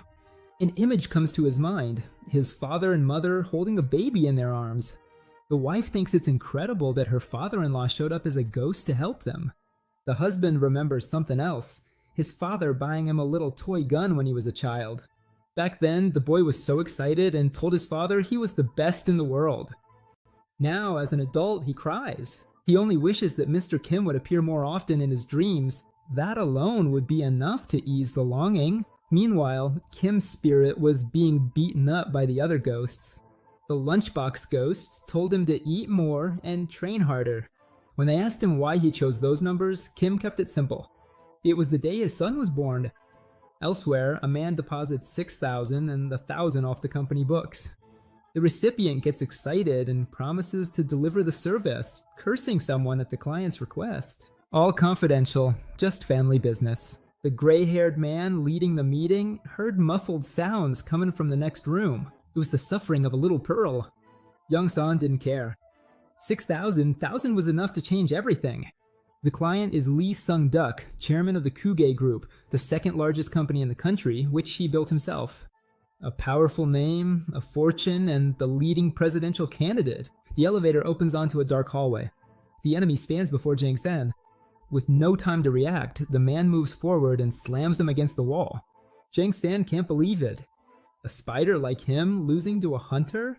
The enemy drains his life force. Jang San screams. A sword slices through the air.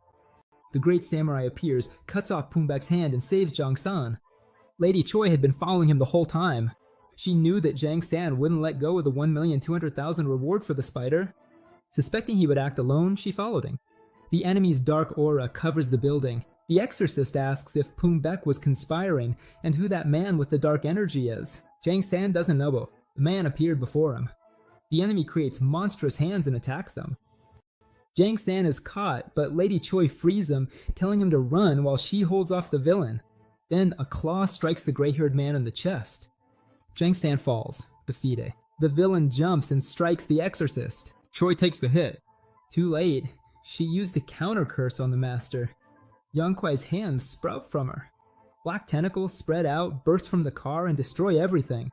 Pung Bek lifts up the vehicle and finds his targets. Seeing the villain, despair overwhelms them, and he controls the ghostly hands to capture them. Everyone is immobilized and in pain as Bek finishes them off. That's when the ghost appears.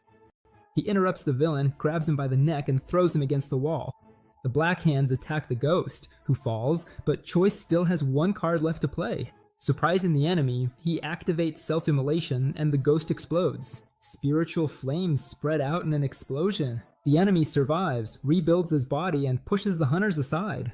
As he looks around, he notices that the heroes have escaped. All except Choi, who sacrificed herself to clear the way. Ek decides that the heroine will have a proper funeral. A man sees a woman running down the street. He considers himself a god. He has already claimed 9 lives and every victim begged. That turned him into a deity, an addict to killing. When he was about to claim his 10th victim, something went wrong. A car hit him head on. At school, an irritated teacher wakes Seokyu up in class. Seokyu tells the teacher to mind his own business and just teach. He asks his classmate to wake him up when it's over. He thinks he's untouchable for not backing down to the teacher. He looks around. Students and teachers are uneasy. He feels like no one can stop him. He's a predator in the school jungle until someone bumps into him. It's Nam Kyung-woo. The contact enrages Seokyu and he's ready to fight. But Nam doesn't recognize him. He has no idea who he is. The bully can't believe it. He thinks the kid is mocking him and tells him to follow so he can learn who he's dealing with. But at that moment, Seokyu stops breathing. Instead of Nam, he sees a fierce wolf. Fear takes over him when Kyung-woo tells him to let go of his neck. The students notice the tension and gather around, recording. Seokyu knows he'll be humiliated if he backs down, so he hits him. Nam dodges and strikes back, knocking the bully out. He almost goes too far in his rage. When Lee Nara shows up, Nam lies without batting an eye. He says they weren't fighting, that Suk-yuk fainted from exhaustion.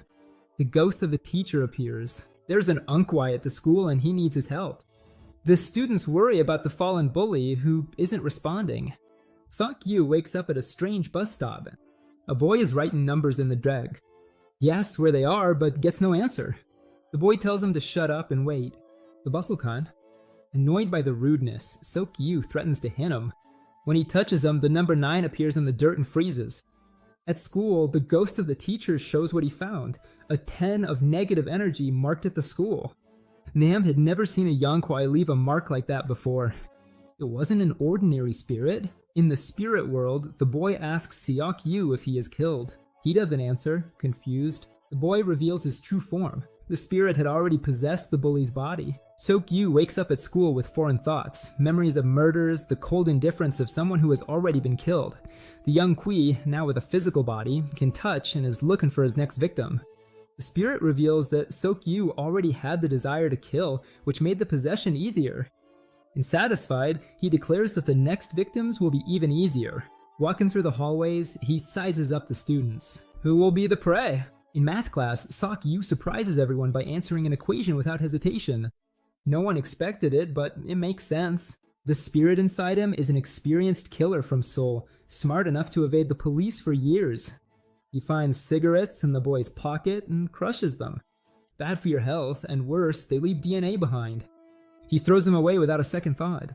He also starts working out, pushing his body to the limit. The soccer teammates get excited seeing the bully in shape. Nam and Lee Nara go to Hongdo to talk about the problem. She receives the news with irritation. She knows they'll ask her for help to catch the Yongkui.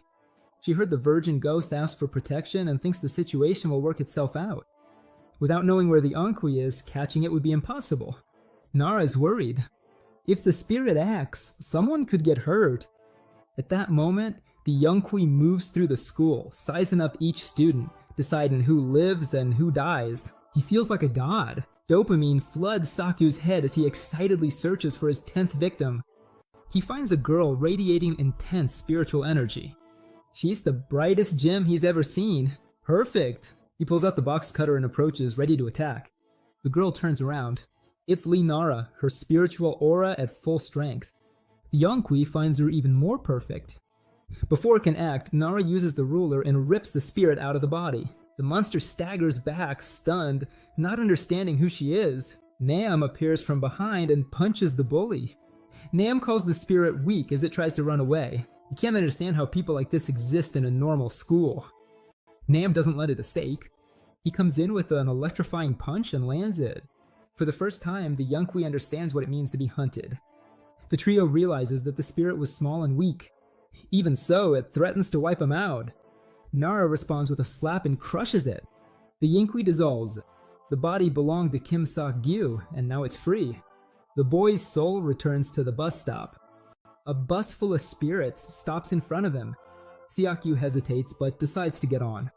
The school ghosts stop him. He's still alive. He can't get on. Siakyu backs away, frightened by the spirits. He falls to the ground.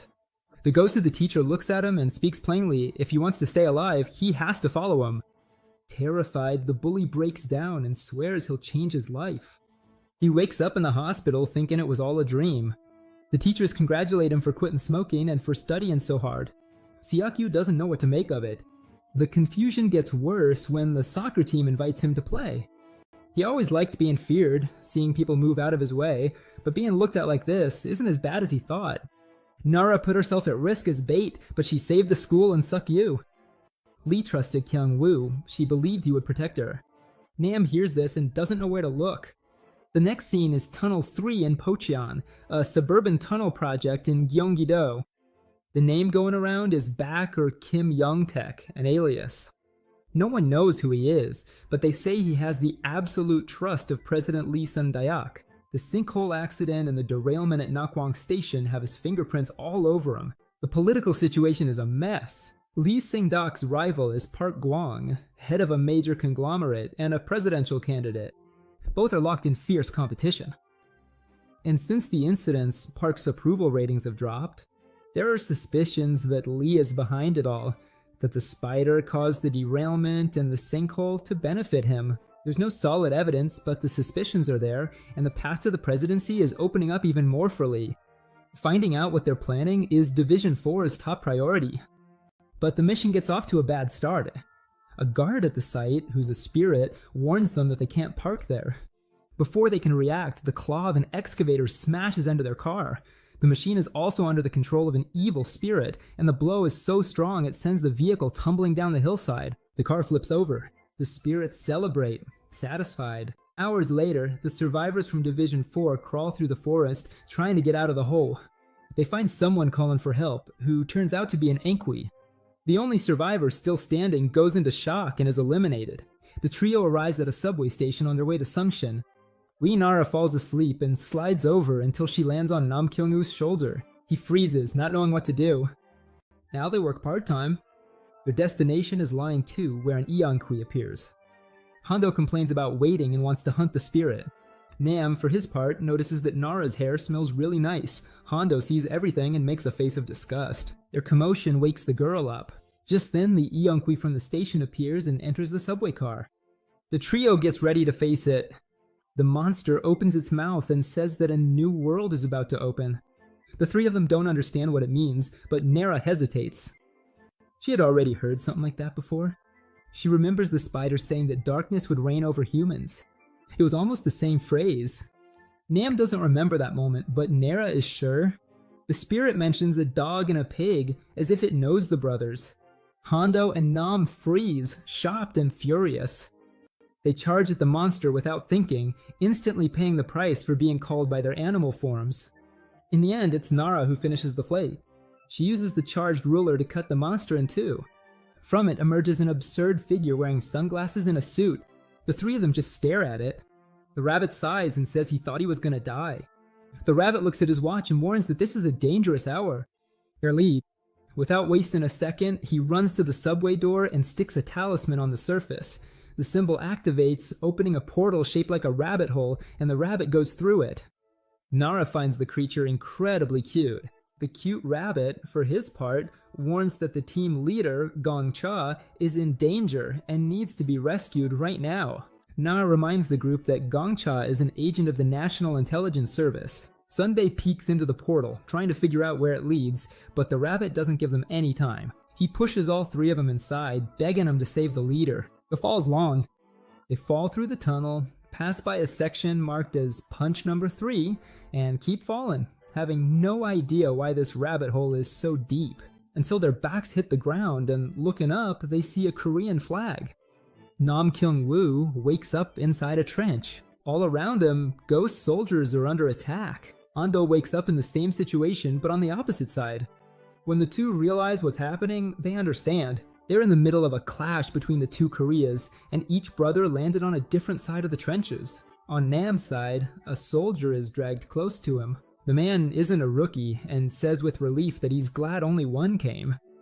Nam remembers the rabbit and tries to ask if the ghosts know Gong Cha. The soldiers completely ignore him. To them, this is a real battlefield, where lives are at stake. Nam looks around and realizes they're inside an underground construction site, a subway station under construction. On the other side of the hallway, a North Korean flag. The ghosts are reenacting the war inside the construction site as if the place were an actual hill. Before Nam can process it, a soldier puts a helmet on him, hands him a rifle, and orders him to defend the trench. There's no retreat and no negotiation. They will hold that position at all costs. Nam realizes they don't know they're dead. A soldier shows him a photo of his wife, his good luck charm. He says he's gonna have a baby in the fall and gets emotional thinking about whether it'll be a boy or a girl, what name they'll choose.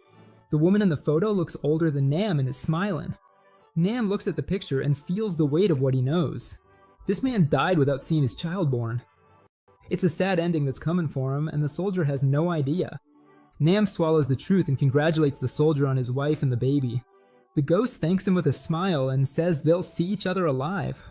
The platoon captain shouts that this is the turning point. They will fight for their country. They won't lose that hill. A bomb falls behind them. Some ghosts vanish with the explosion. Nam freezes when he sees them disappear. It still hits him, even though he knows what they are. The other side advances on the trenches, firing non-stop.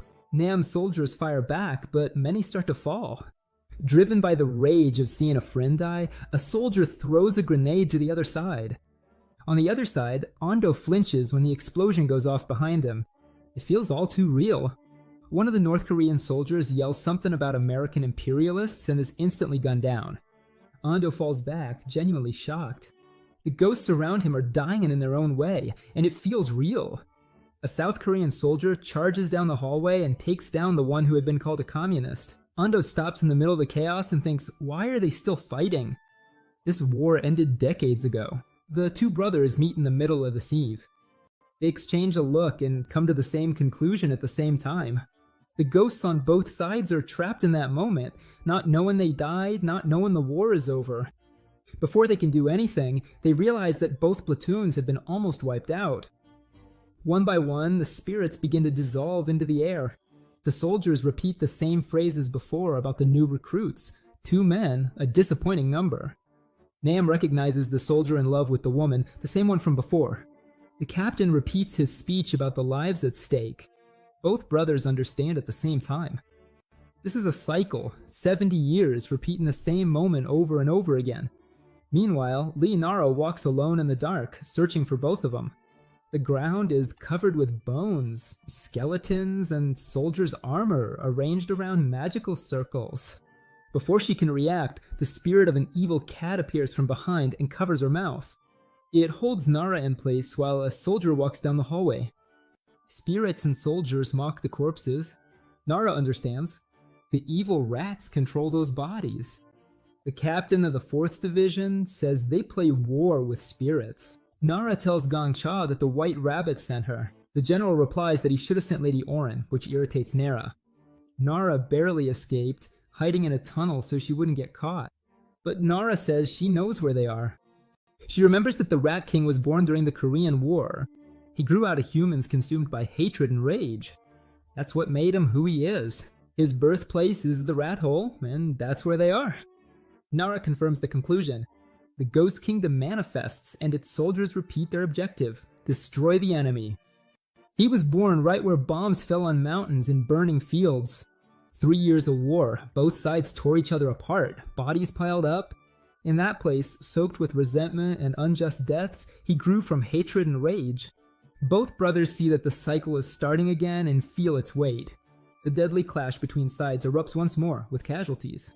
Hando realizes they're trapped in a loop where they have to destroy each other endlessly. The whole tunnel throbs with resentment, a hell underground. Atop the pile of skeletons sits the Rat King. Over time, those souls can no longer carry out the mission. The king needs a stronger, more concentrated hatred, something with the intensity of war to become more powerful. That's why he feeds on resentful souls, trapped there.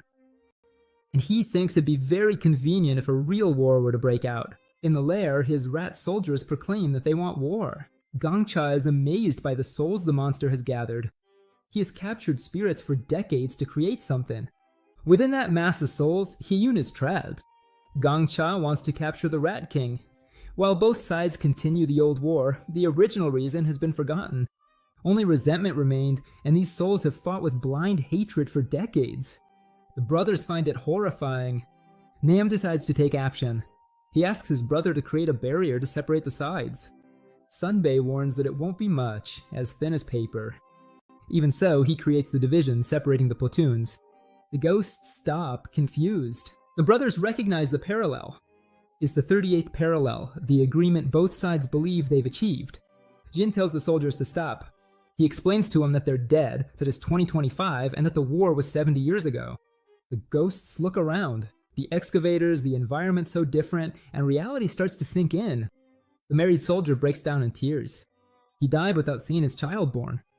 Someone asks the boy who won the war. Both sides get restless. Each one wants to hear that it was their side. The tension rises. Ando answers with the truth. The war never ended. There was no winner. His brother adds that it was only a ceasefire. North and South are still facing off with ever more powerful weapons. The soldiers fall silent. 70 years and nothing has changed. The boy apologizes. The ghosts shake their heads. It's not his fault. It was their fault for starting it all and dragging children onto the battlefield. The weight falls on everyone. The soldiers talk about their hometowns, about their mothers. One says his mother cried when he was drafted. Others were taken by force. They want to know about their families. They want to go home. Humans and ghosts decide to go together. The spirits leave with a joy they haven't felt in decades, until the excavators start up and block the road that separates the groups. That's when we see the story of the married soldier. The first day he saw her, time stopped. She had her hair in braids. She was the younger sister of a friend, Sunak, and the most beautiful woman he had ever seen. He fell in love instantly, unable to help himself. The world was in chaos because of the division of the Koreas, but by her side, life was bright. She became his wife, and everything made sense. In June 1950, the war began. The communists advanced on Seoul, and the capital fell in 3 days. He enlisted to protect his country, and the woman who cried when they said goodbye. He promised to come back. 3 years of battle. By day, gunfire. By night, hand-to-hand combat in total darkness. Screams, nice. No one knew who was in front of him. In the trench, he held his breath and prayed that no one would come that night, but they always did. In the darkness, fear was suffocating. When he felt someone grab his hair, he struck out without thinking. Blood splattered across his face.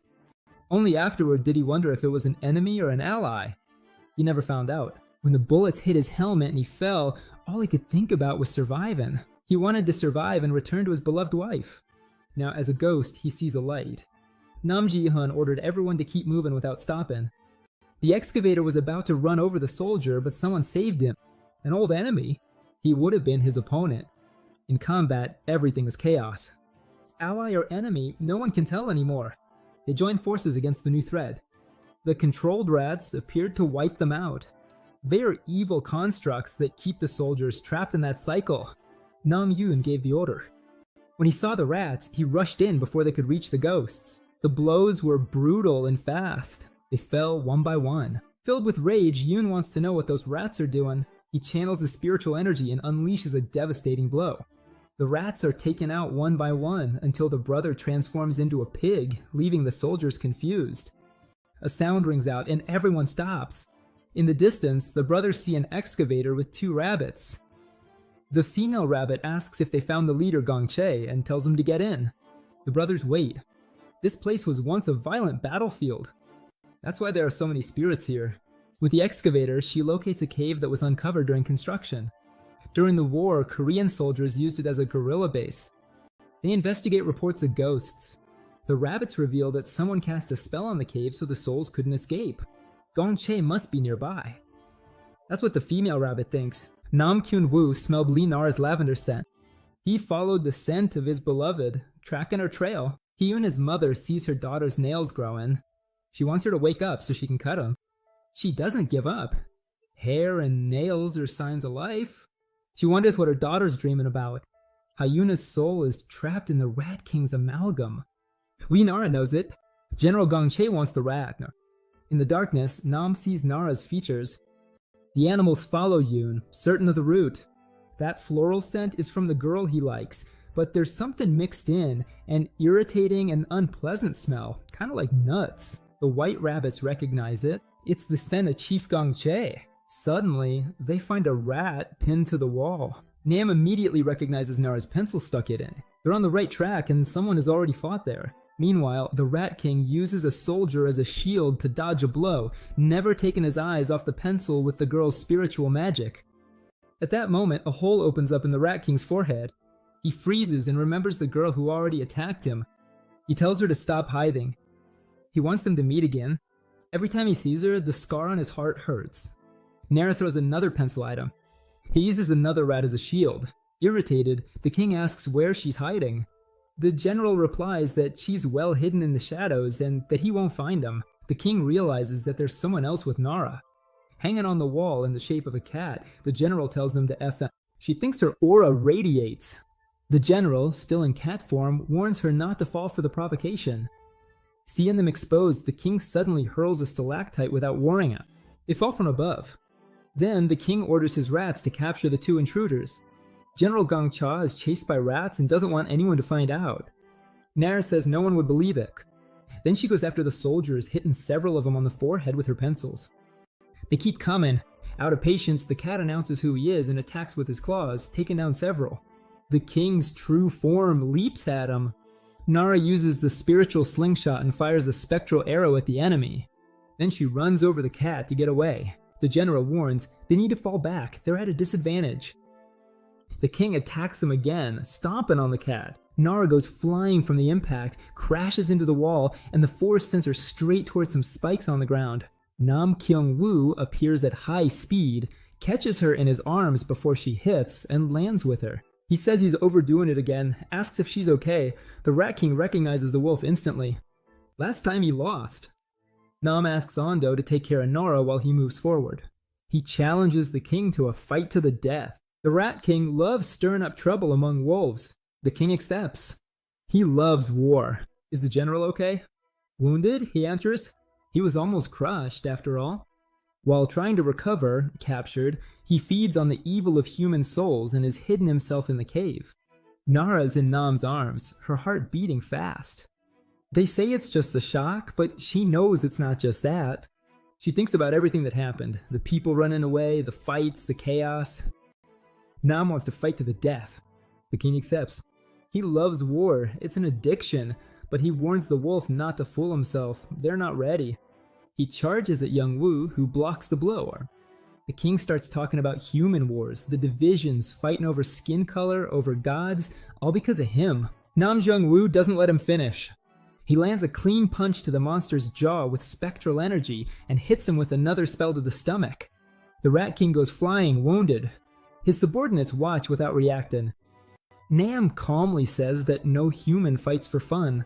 A rat that lives in a hole and feeds on hatred would never understand. The king pulls himself together and orders his subordinates not to rush, then starts absorbing them. He swallows them one by one and grows stronger. He asks how long the wolf will be able to hold out. Nam replies that he'll stay until he finishes him off. He charges and lands a punch that destroys the monster. The king strikes back. Humans aren't ready. Not yet. No, there is no creature greedier than them. He tries to hit Nam, but Nam dodges him.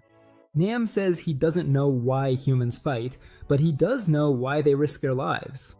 To protect those they love, to defend what matters to them, to shield themselves from monsters like the Rat King. And that's the reason the king exists. He depends on that to survive. He unleashes the Thunderwolf technique. The monster is annihilated, but it regenerates. Everyone is left stunned. The underlings don't stop. Ando and Nara deal with the onslaught, and the general and the rabbits join in. The White Rabbit warns the leader that this will never end. Nara remembers the competition for the throne, where everyone fought to survive. She fought the same life. Now she understands that no matter how many rats they eliminate, the hatred will keep growing. It's an endless fight, the king's goal. The hatred he created and fed is concentrated in that sphere. Nara realizes that it's the core of the king's power. She gets ready and throws a charged pencil at the black sphere. A light pulses when it hits, but the pencil bounces off and falls with no effect. Nara doesn't understand what went wrong and goes back to fighting. A rat speaks. Aiming at the core was the right move, but there's not enough power to destroy it. She stops. That rat knows too much. Before she can ask, it reveals itself. It's her fox. The sphere is both the source of the king's power and his weakness. As long as it exists, he will keep regenerating. Then it says she's not good at studying or sports. She's just an ordinary girl. Nara, stunned, asks who this rat is that knows so much about her, and answers that it has watched her from inside her own body for 17 years, that it loves her more than anyone, that it's the beast that desires her more than anyone. It was always the fox disguised in front of her. The pig appears and unleashes a flurry of kicks at the rat soldiers, clearing a path to save Nara. She notices that the fox isn't among the fallen bodies. Nara explains to Ando that the black sphere is Gam's weakness, a mass made of soul. When they both approach to destroy it, the rat soldiers chase after him. Their desperate reaction confirms that they found the right target. The beast declares that it won't die and goes after Nam again. He dodges and counterattacks with a spectral blow of brutal force, but instantly loses control. His right hand transforms, hairy with claws almost unrecognizable. The distraction costs them it.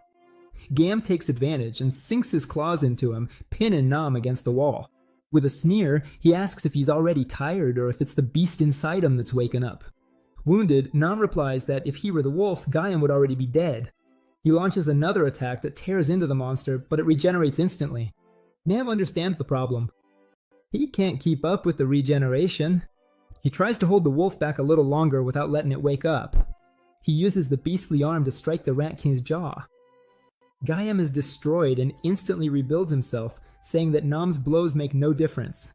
He lands a hard blow to Nam's ribs and declares that the wolf isn't anything special. Nam becomes more beastly and furious, but doesn't stop attacking. Meanwhile, Nara asks Sunbite for a shield. He explains that he can't use the beauty aura in pig form and keeps kicking the rats, saying that pigs aren't beautiful, so the aura doesn't work. Nara disagrees. Pigs can be beautiful, and he should try anyway, but the bigger problem is something else. Nara realizes that neither she nor Sunbite can get close to the Black Sphere. There are too many soldiers in the way. General Gong and the Rabbit Girls keep attacking the horde non-stop, but the pressure doesn't let up. The pig starts getting hit by the soldiers, and Nara ends up getting captured too. Then the shooting starts. Spectral explosions sweep away the rat soldiers one after another. They're the ghosts from the Korean War. The spectral soldiers have appeared to help, cutting through the horde and wiping them out. Anda Sumbaya is left in shock watching the scene. Hyunwoo looks at Gaiam and says, "The war game is over." Frustrated, the Rat King responds by kicking Nam in the stomach, sending him flying. That's when Nara appears by his side. She notices the beastly hand and warns him. Nam knows it's dangerous to have her close. After all, he made a promise when they were still kids. His adoptive grandmother's granddaughter used to say she loved Munchie very much, and he swore to protect her even if she ever turned into a monster. Nara takes his hand and says they'll do this together, that he's not alone. Naum asks what she's doing, and she tries to transfer energy to him the same way she did before with Kim. It doesn't work, she freezes. She gets too nervous about Naum and can't do anything. The fox's words come back to her, that she doesn't have anything special, that she always makes mistakes, that in critical moments like this, she falls apart. Everything the fox said about her seems to be confirmed right then and there, and Nara starts to wonder why she's so ordinary. She shouts that everyone says that. The fox, everyone. Namki Yunwoo says that's not true, that she's an extraordinary girl, that he lives trapped in his own duality, walking the thin line between human and beast, but that she always treated him without hesitation, as a friend, as a human being. To him, Nara was the most remarkable girl he had ever met. When he says that, something breaks inside her, and energy starts to flow. Nara's spiritual power transfers over, warm and gentle, and it's so intense that everyone in the area can feel it. Namyeon absorbs it all, overflowing with strength. The Rat King watches the scene and understands what's happening. Pong Baek wants that power, the ability to transfer spiritual energy to others. That's why he tries to consume Nara's ability. Nam declares that he'll annihilate the Rat King and protect the girl, but Nara doesn't want to be left out. They'll attack together. Nam is about to burst from all the energy he's built up. When the Rat King charges menacingly, Nara throws the pencil at him. At the same time, Nam unleashes a devastating blow with his beast arm, releasing the electric wolf. Both attacks hit at the same time. Gaiam's destroyed by the impact and regenerates instantly. He warns that he can do this infinitely, but Nara's pencil wasn't aimed at him. It went past him and struck the evil sphere. The lightning wolf follows the same path and destroys it. The black soul orb disintegrates forever. The Rat King has nowhere left to return to. Endo Senpai watches everything with pride. The evil fox spirit also sees the scene and comments, almost admiringly, that they did a good job. Team Dungun eliminates the Rat King and his subordinates. As he fades away, Game's voice still echoes. Those born as prey live like this, always fearing being devoured, barely surviving the insects. Those trapped underground during the wars were a gift from the gods, food for rats like him. He didn't want to rot in the darkness for the rest of his existence. He wanted to be king in this human world. He survived so many wars because he loved them. General Gong, in the form of a cat, grabs the rat and tells him to wake up from that illusion. The world he desires will never become reality. The Rat King tries one last move. He turns to the two 18-year-olds and says that in 4 years they'll be drafted. The war isn't just going to end out of nowhere. Korea isn't suddenly going to be unified. Military service is mandatory. Humans have been fighting for 70 years, and young people will keep dying. General Gong doesn't let him finish. He opens his mouth and devours Game. He comments that it would be a problem if a rat's smooth talk could sway them. The team exits through Pocheon Tunnel 3. The spirits trapped by 70 years of war are set free, but as they escape, they realize their country is still divided. They made it out of hell, but everything is still the same. They wonder if flowers will ever grow on this land scarred by bombs. Others believe their villages are destined to remain barren mountains. Others say their deaths were in vain, that they didn't protect anyone. General Gong tells them that's nonsense and points out an entire city, alive, bustling, prosperous, and full of spirit. The spirits fall silent, amazed by what now exists where there was once only war. Gong says that wherever they look, Korea will shine like the capital. This is the country they protected for 70 years, and the soldiers are moved to see that it was worth it. The northern soldiers fall silent for a moment. They also believe that their leader had built a paradise for the people, just like in the south. Nara asks one of them to tell what the north has been like. Gong answers first, cautiously, the north is very different from the south, and they shouldn't be surprised by what they'll find. The northern soldiers decide to return home. They fought too much. It's time to say goodbye. To shake hands with the southern soldiers and invite them to Mount Bakdu. The South Koreans reply that the visit is always welcome. They live above and below the same line, but they'll coexist just the same. The group of protagonists says goodbye to the spirits, bringing the journey to an end. 2 days later, the tunnel made the news. The construction site was covered, and the discovery of dozens of bodies of Korean war soldiers was reported. A press conference was called with the president of the QG group, Lee Sang-duk. He announced that the construction company would suspend its projects and support the Ministry of Defense in the excavation. When asked if he had hidden the discovery to avoid losing the 160 billion won contract, Lee did not respond. General Gong Cha watched everything with satisfaction. Lee Sing-duk's mask was finally coming off. The excavation team worked to recover the bodies. Those in charge were surprised by how well preserved they were. In the pocket of one soldier, they found a photo of a woman and a note from Sung Hyuk asking her husband to come back safely. During their work, they discovered that 16% of the soldiers were 20 years old. Deaths in the Korean War exceeded 100,000. The girl looks up at the sky and thinks that even though the physical world is divided, up above everything seems united. She wonders if spirits can travel freely to Mount Baekdu. She hopes they can and feels envious of their freedom. Now they are free to go wherever they want. Nam finds her waiting. He arrives late, but he says it's okay. For her, he would wait for anything. The girl feels nervous. She remembers what a soldier said about waiting 70 years for someone who was worth it. The soldier finds his beloved almost a century later. He tells her she's still beautiful despite the years, just as beautiful as when she walked into that office years ago. Faced with the fear of battle and the pain of separation, he endured by thinking of her. Now he tells Suna that he has come back. She cries. She says she always waited for him and did her best. She gathered clams from the sea off Jeju to raise their son. She sold rice at the market. She did everything. The family grew and the celebrations became very lively. Now, at last, they'll go home together. The spirit places a hand on his shoulder. There's a ceremony for the soldiers who fell in the Korean War. They are greeted by the army and General Gang Choi.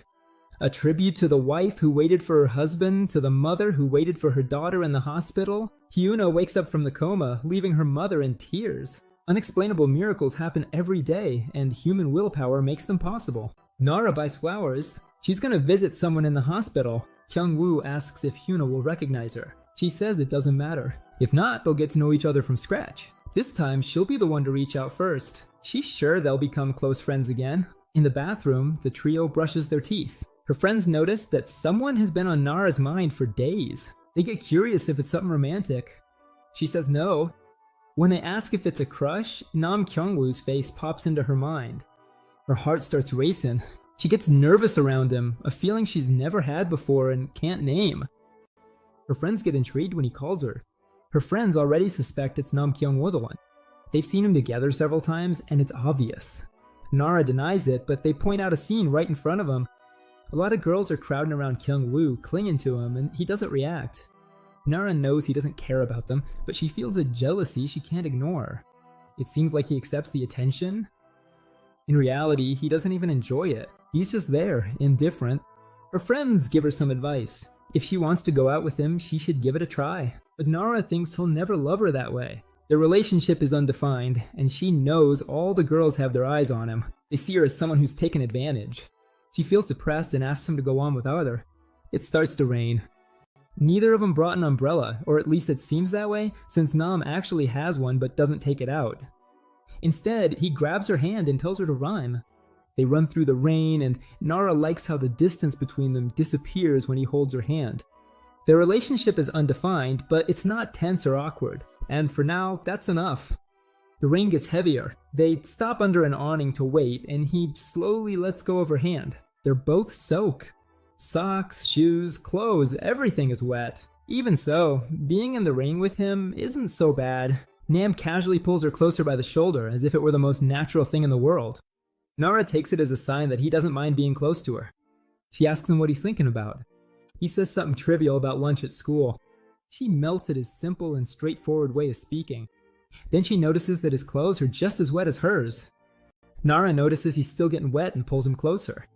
Nam laughs. He says his shoulders are too broad and there's nothing to be done about it. But she and Sip pulls him even closer. Then, in a quick move, she grabs him by the shirt.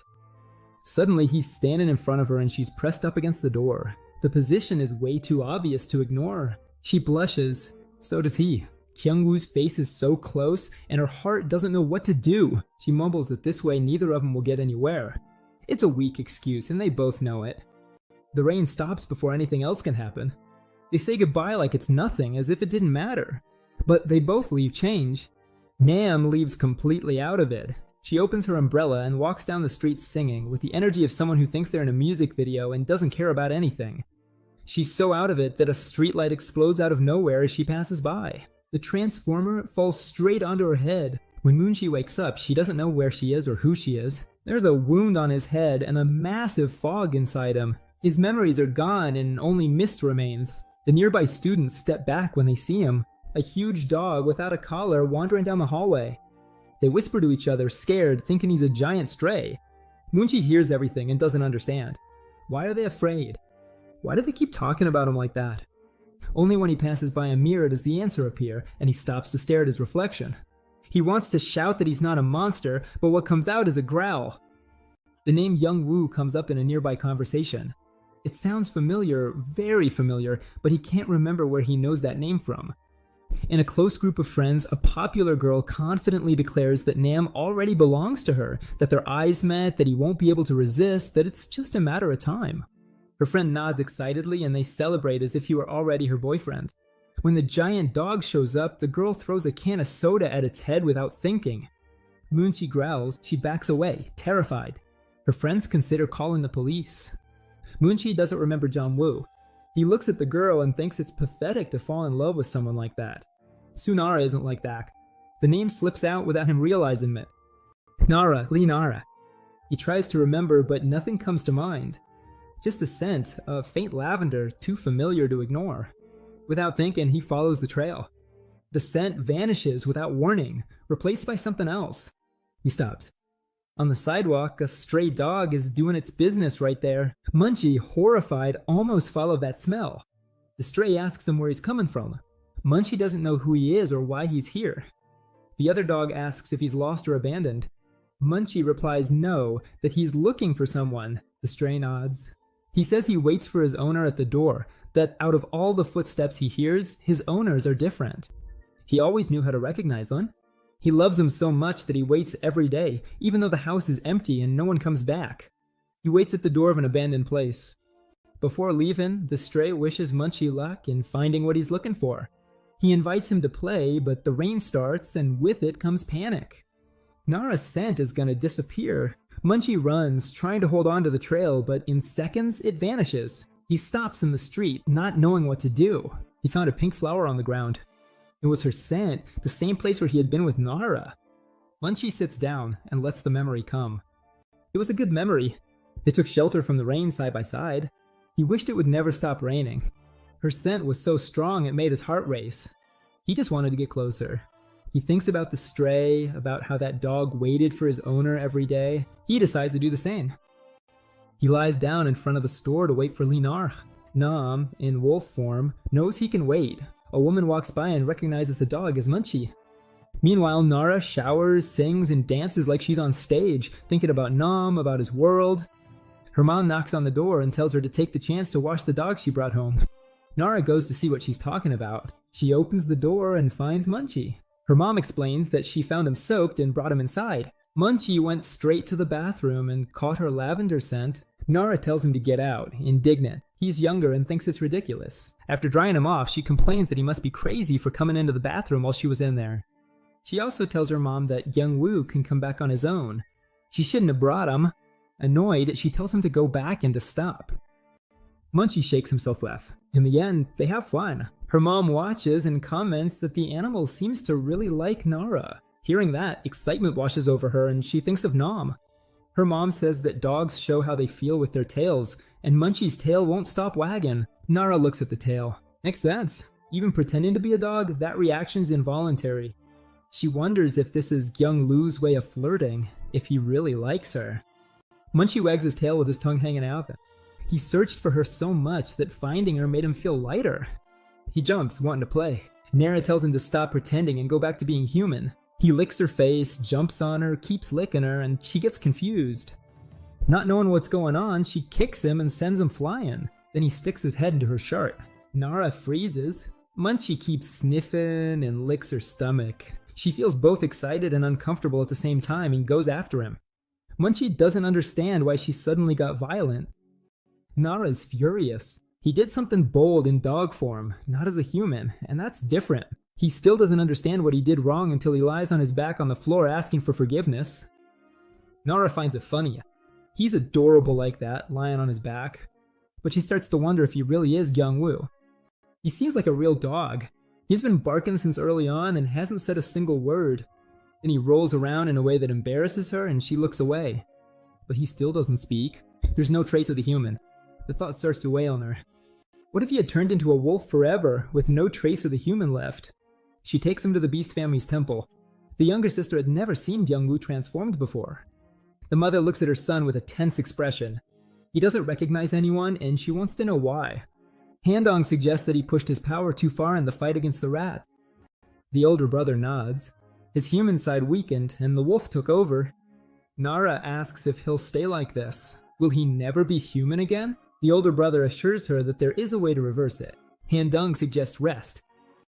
The mother thinks about garlic and mugwort. She smiles and compares the situation to Beauty and the Beast who becomes human again through love. She says that love works miracles and looks at Nara with a clear implication: a kiss would fix everything. Nara believes she's the only one who can save Kyung-woo. She'll do whatever it takes.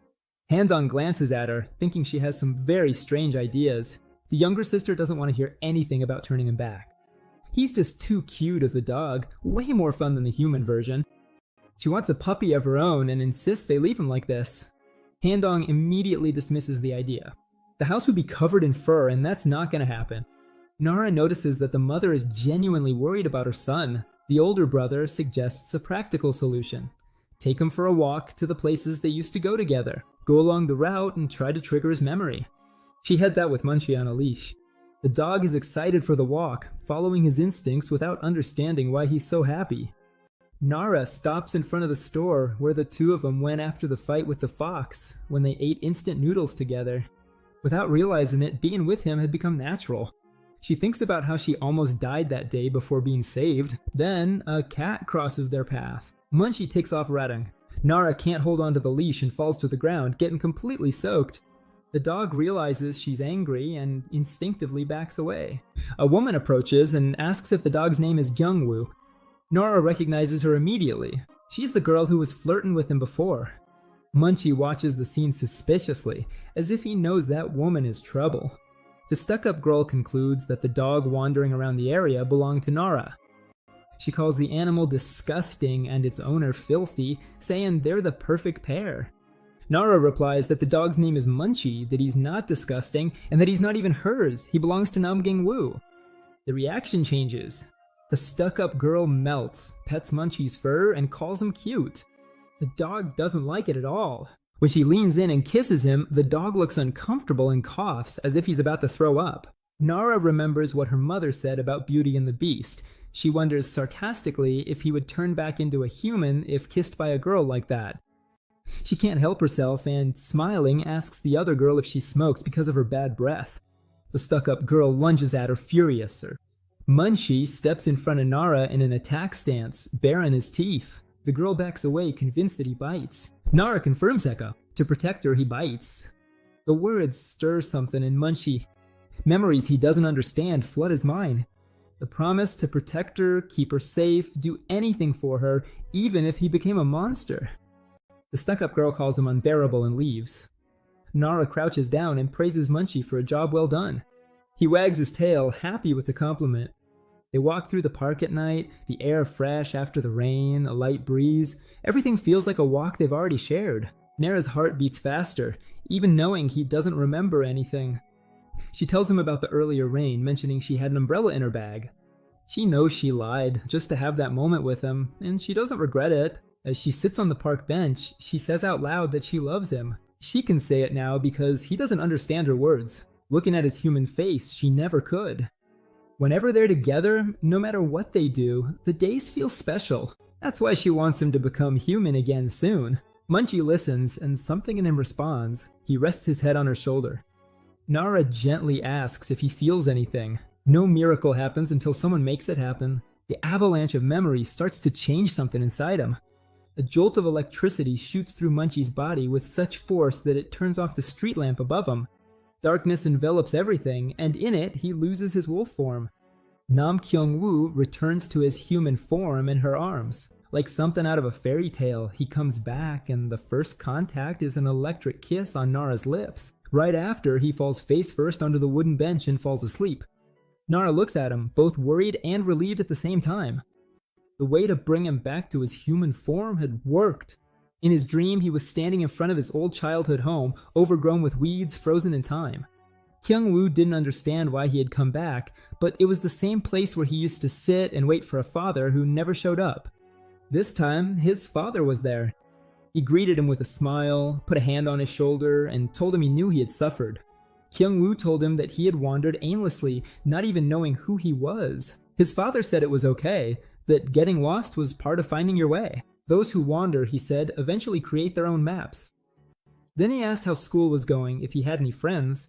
Kyung-woo talked about the most amazing friendship, someone very different from him. With her, it didn't matter what he looked like, he felt like himself. His father smiled. He was glad his son had found someone special, like his mother was for him. He repeated the phrase Kyung-woo had known since he was a child, "Destiny doesn't change, even if the stars fall." He said he would understand when he met someone like his mother. Kyung-woo asked if it was love at first sight when he met her. His father shook his head. He only realized our worth when it was all over. At first, he had felt lost. Destiny grows stronger with life, until you know you were meant for each other. Don't let that moment slip away, his father said, no matter what. He told him to wander more, to get lost along the way. Only then would he forge his own path, his own adventure. Kyung-woo said goodbye and returned to the forest, then woke up. He was in his room, staring at the ceiling, not knowing how he got there. The last thing he remembered was saying goodbye to Lee Nara. After that, nothing. His siblings came in, excited and relieved that he'd finally woken up. Yuri, his sister, complained that he woke up as Kyung-woo and not as Munshi. His brother asked if he didn't remember turning into a wolf last night. Kyung-woo didn't remember anything until the memories came flooding back. Everything, every embarrassing detail from last night flooded his mind. He hoped it was just a dream, but he had to make sure. When Lee Nara asked if he remembered, he said no. She told him that he found her in the bathroom, buried his face in her clothes, and sniffed everything. She asked him to look her in the eyes and tell the truth, but he couldn't. He imagined the beating he'd get if he admitted it. Luckily, Lee Nara was relieved that he didn't remember anything. Telling her about it embarrassed her. Kyung-woo apologized. Now, she said he was honest, and it wasn't that bad. That's when the rich girl showed up. She came over cheerfully, saying Munshi was adorable, and asked if she could come to their house to see him. She insisted on going for a walk and showed the treats she brought for Munshi. Kyung-woo looked at the treats and, from experience, said that Munshi didn't like them, and he didn't like the taste either. When she tried to touch his shoulder, Kyung-woo pulled away and added that Munshi didn't like the smell of cigarettes either. The rich girl looked annoyed. He had already turned his back on her and was leaving with Lee Nar.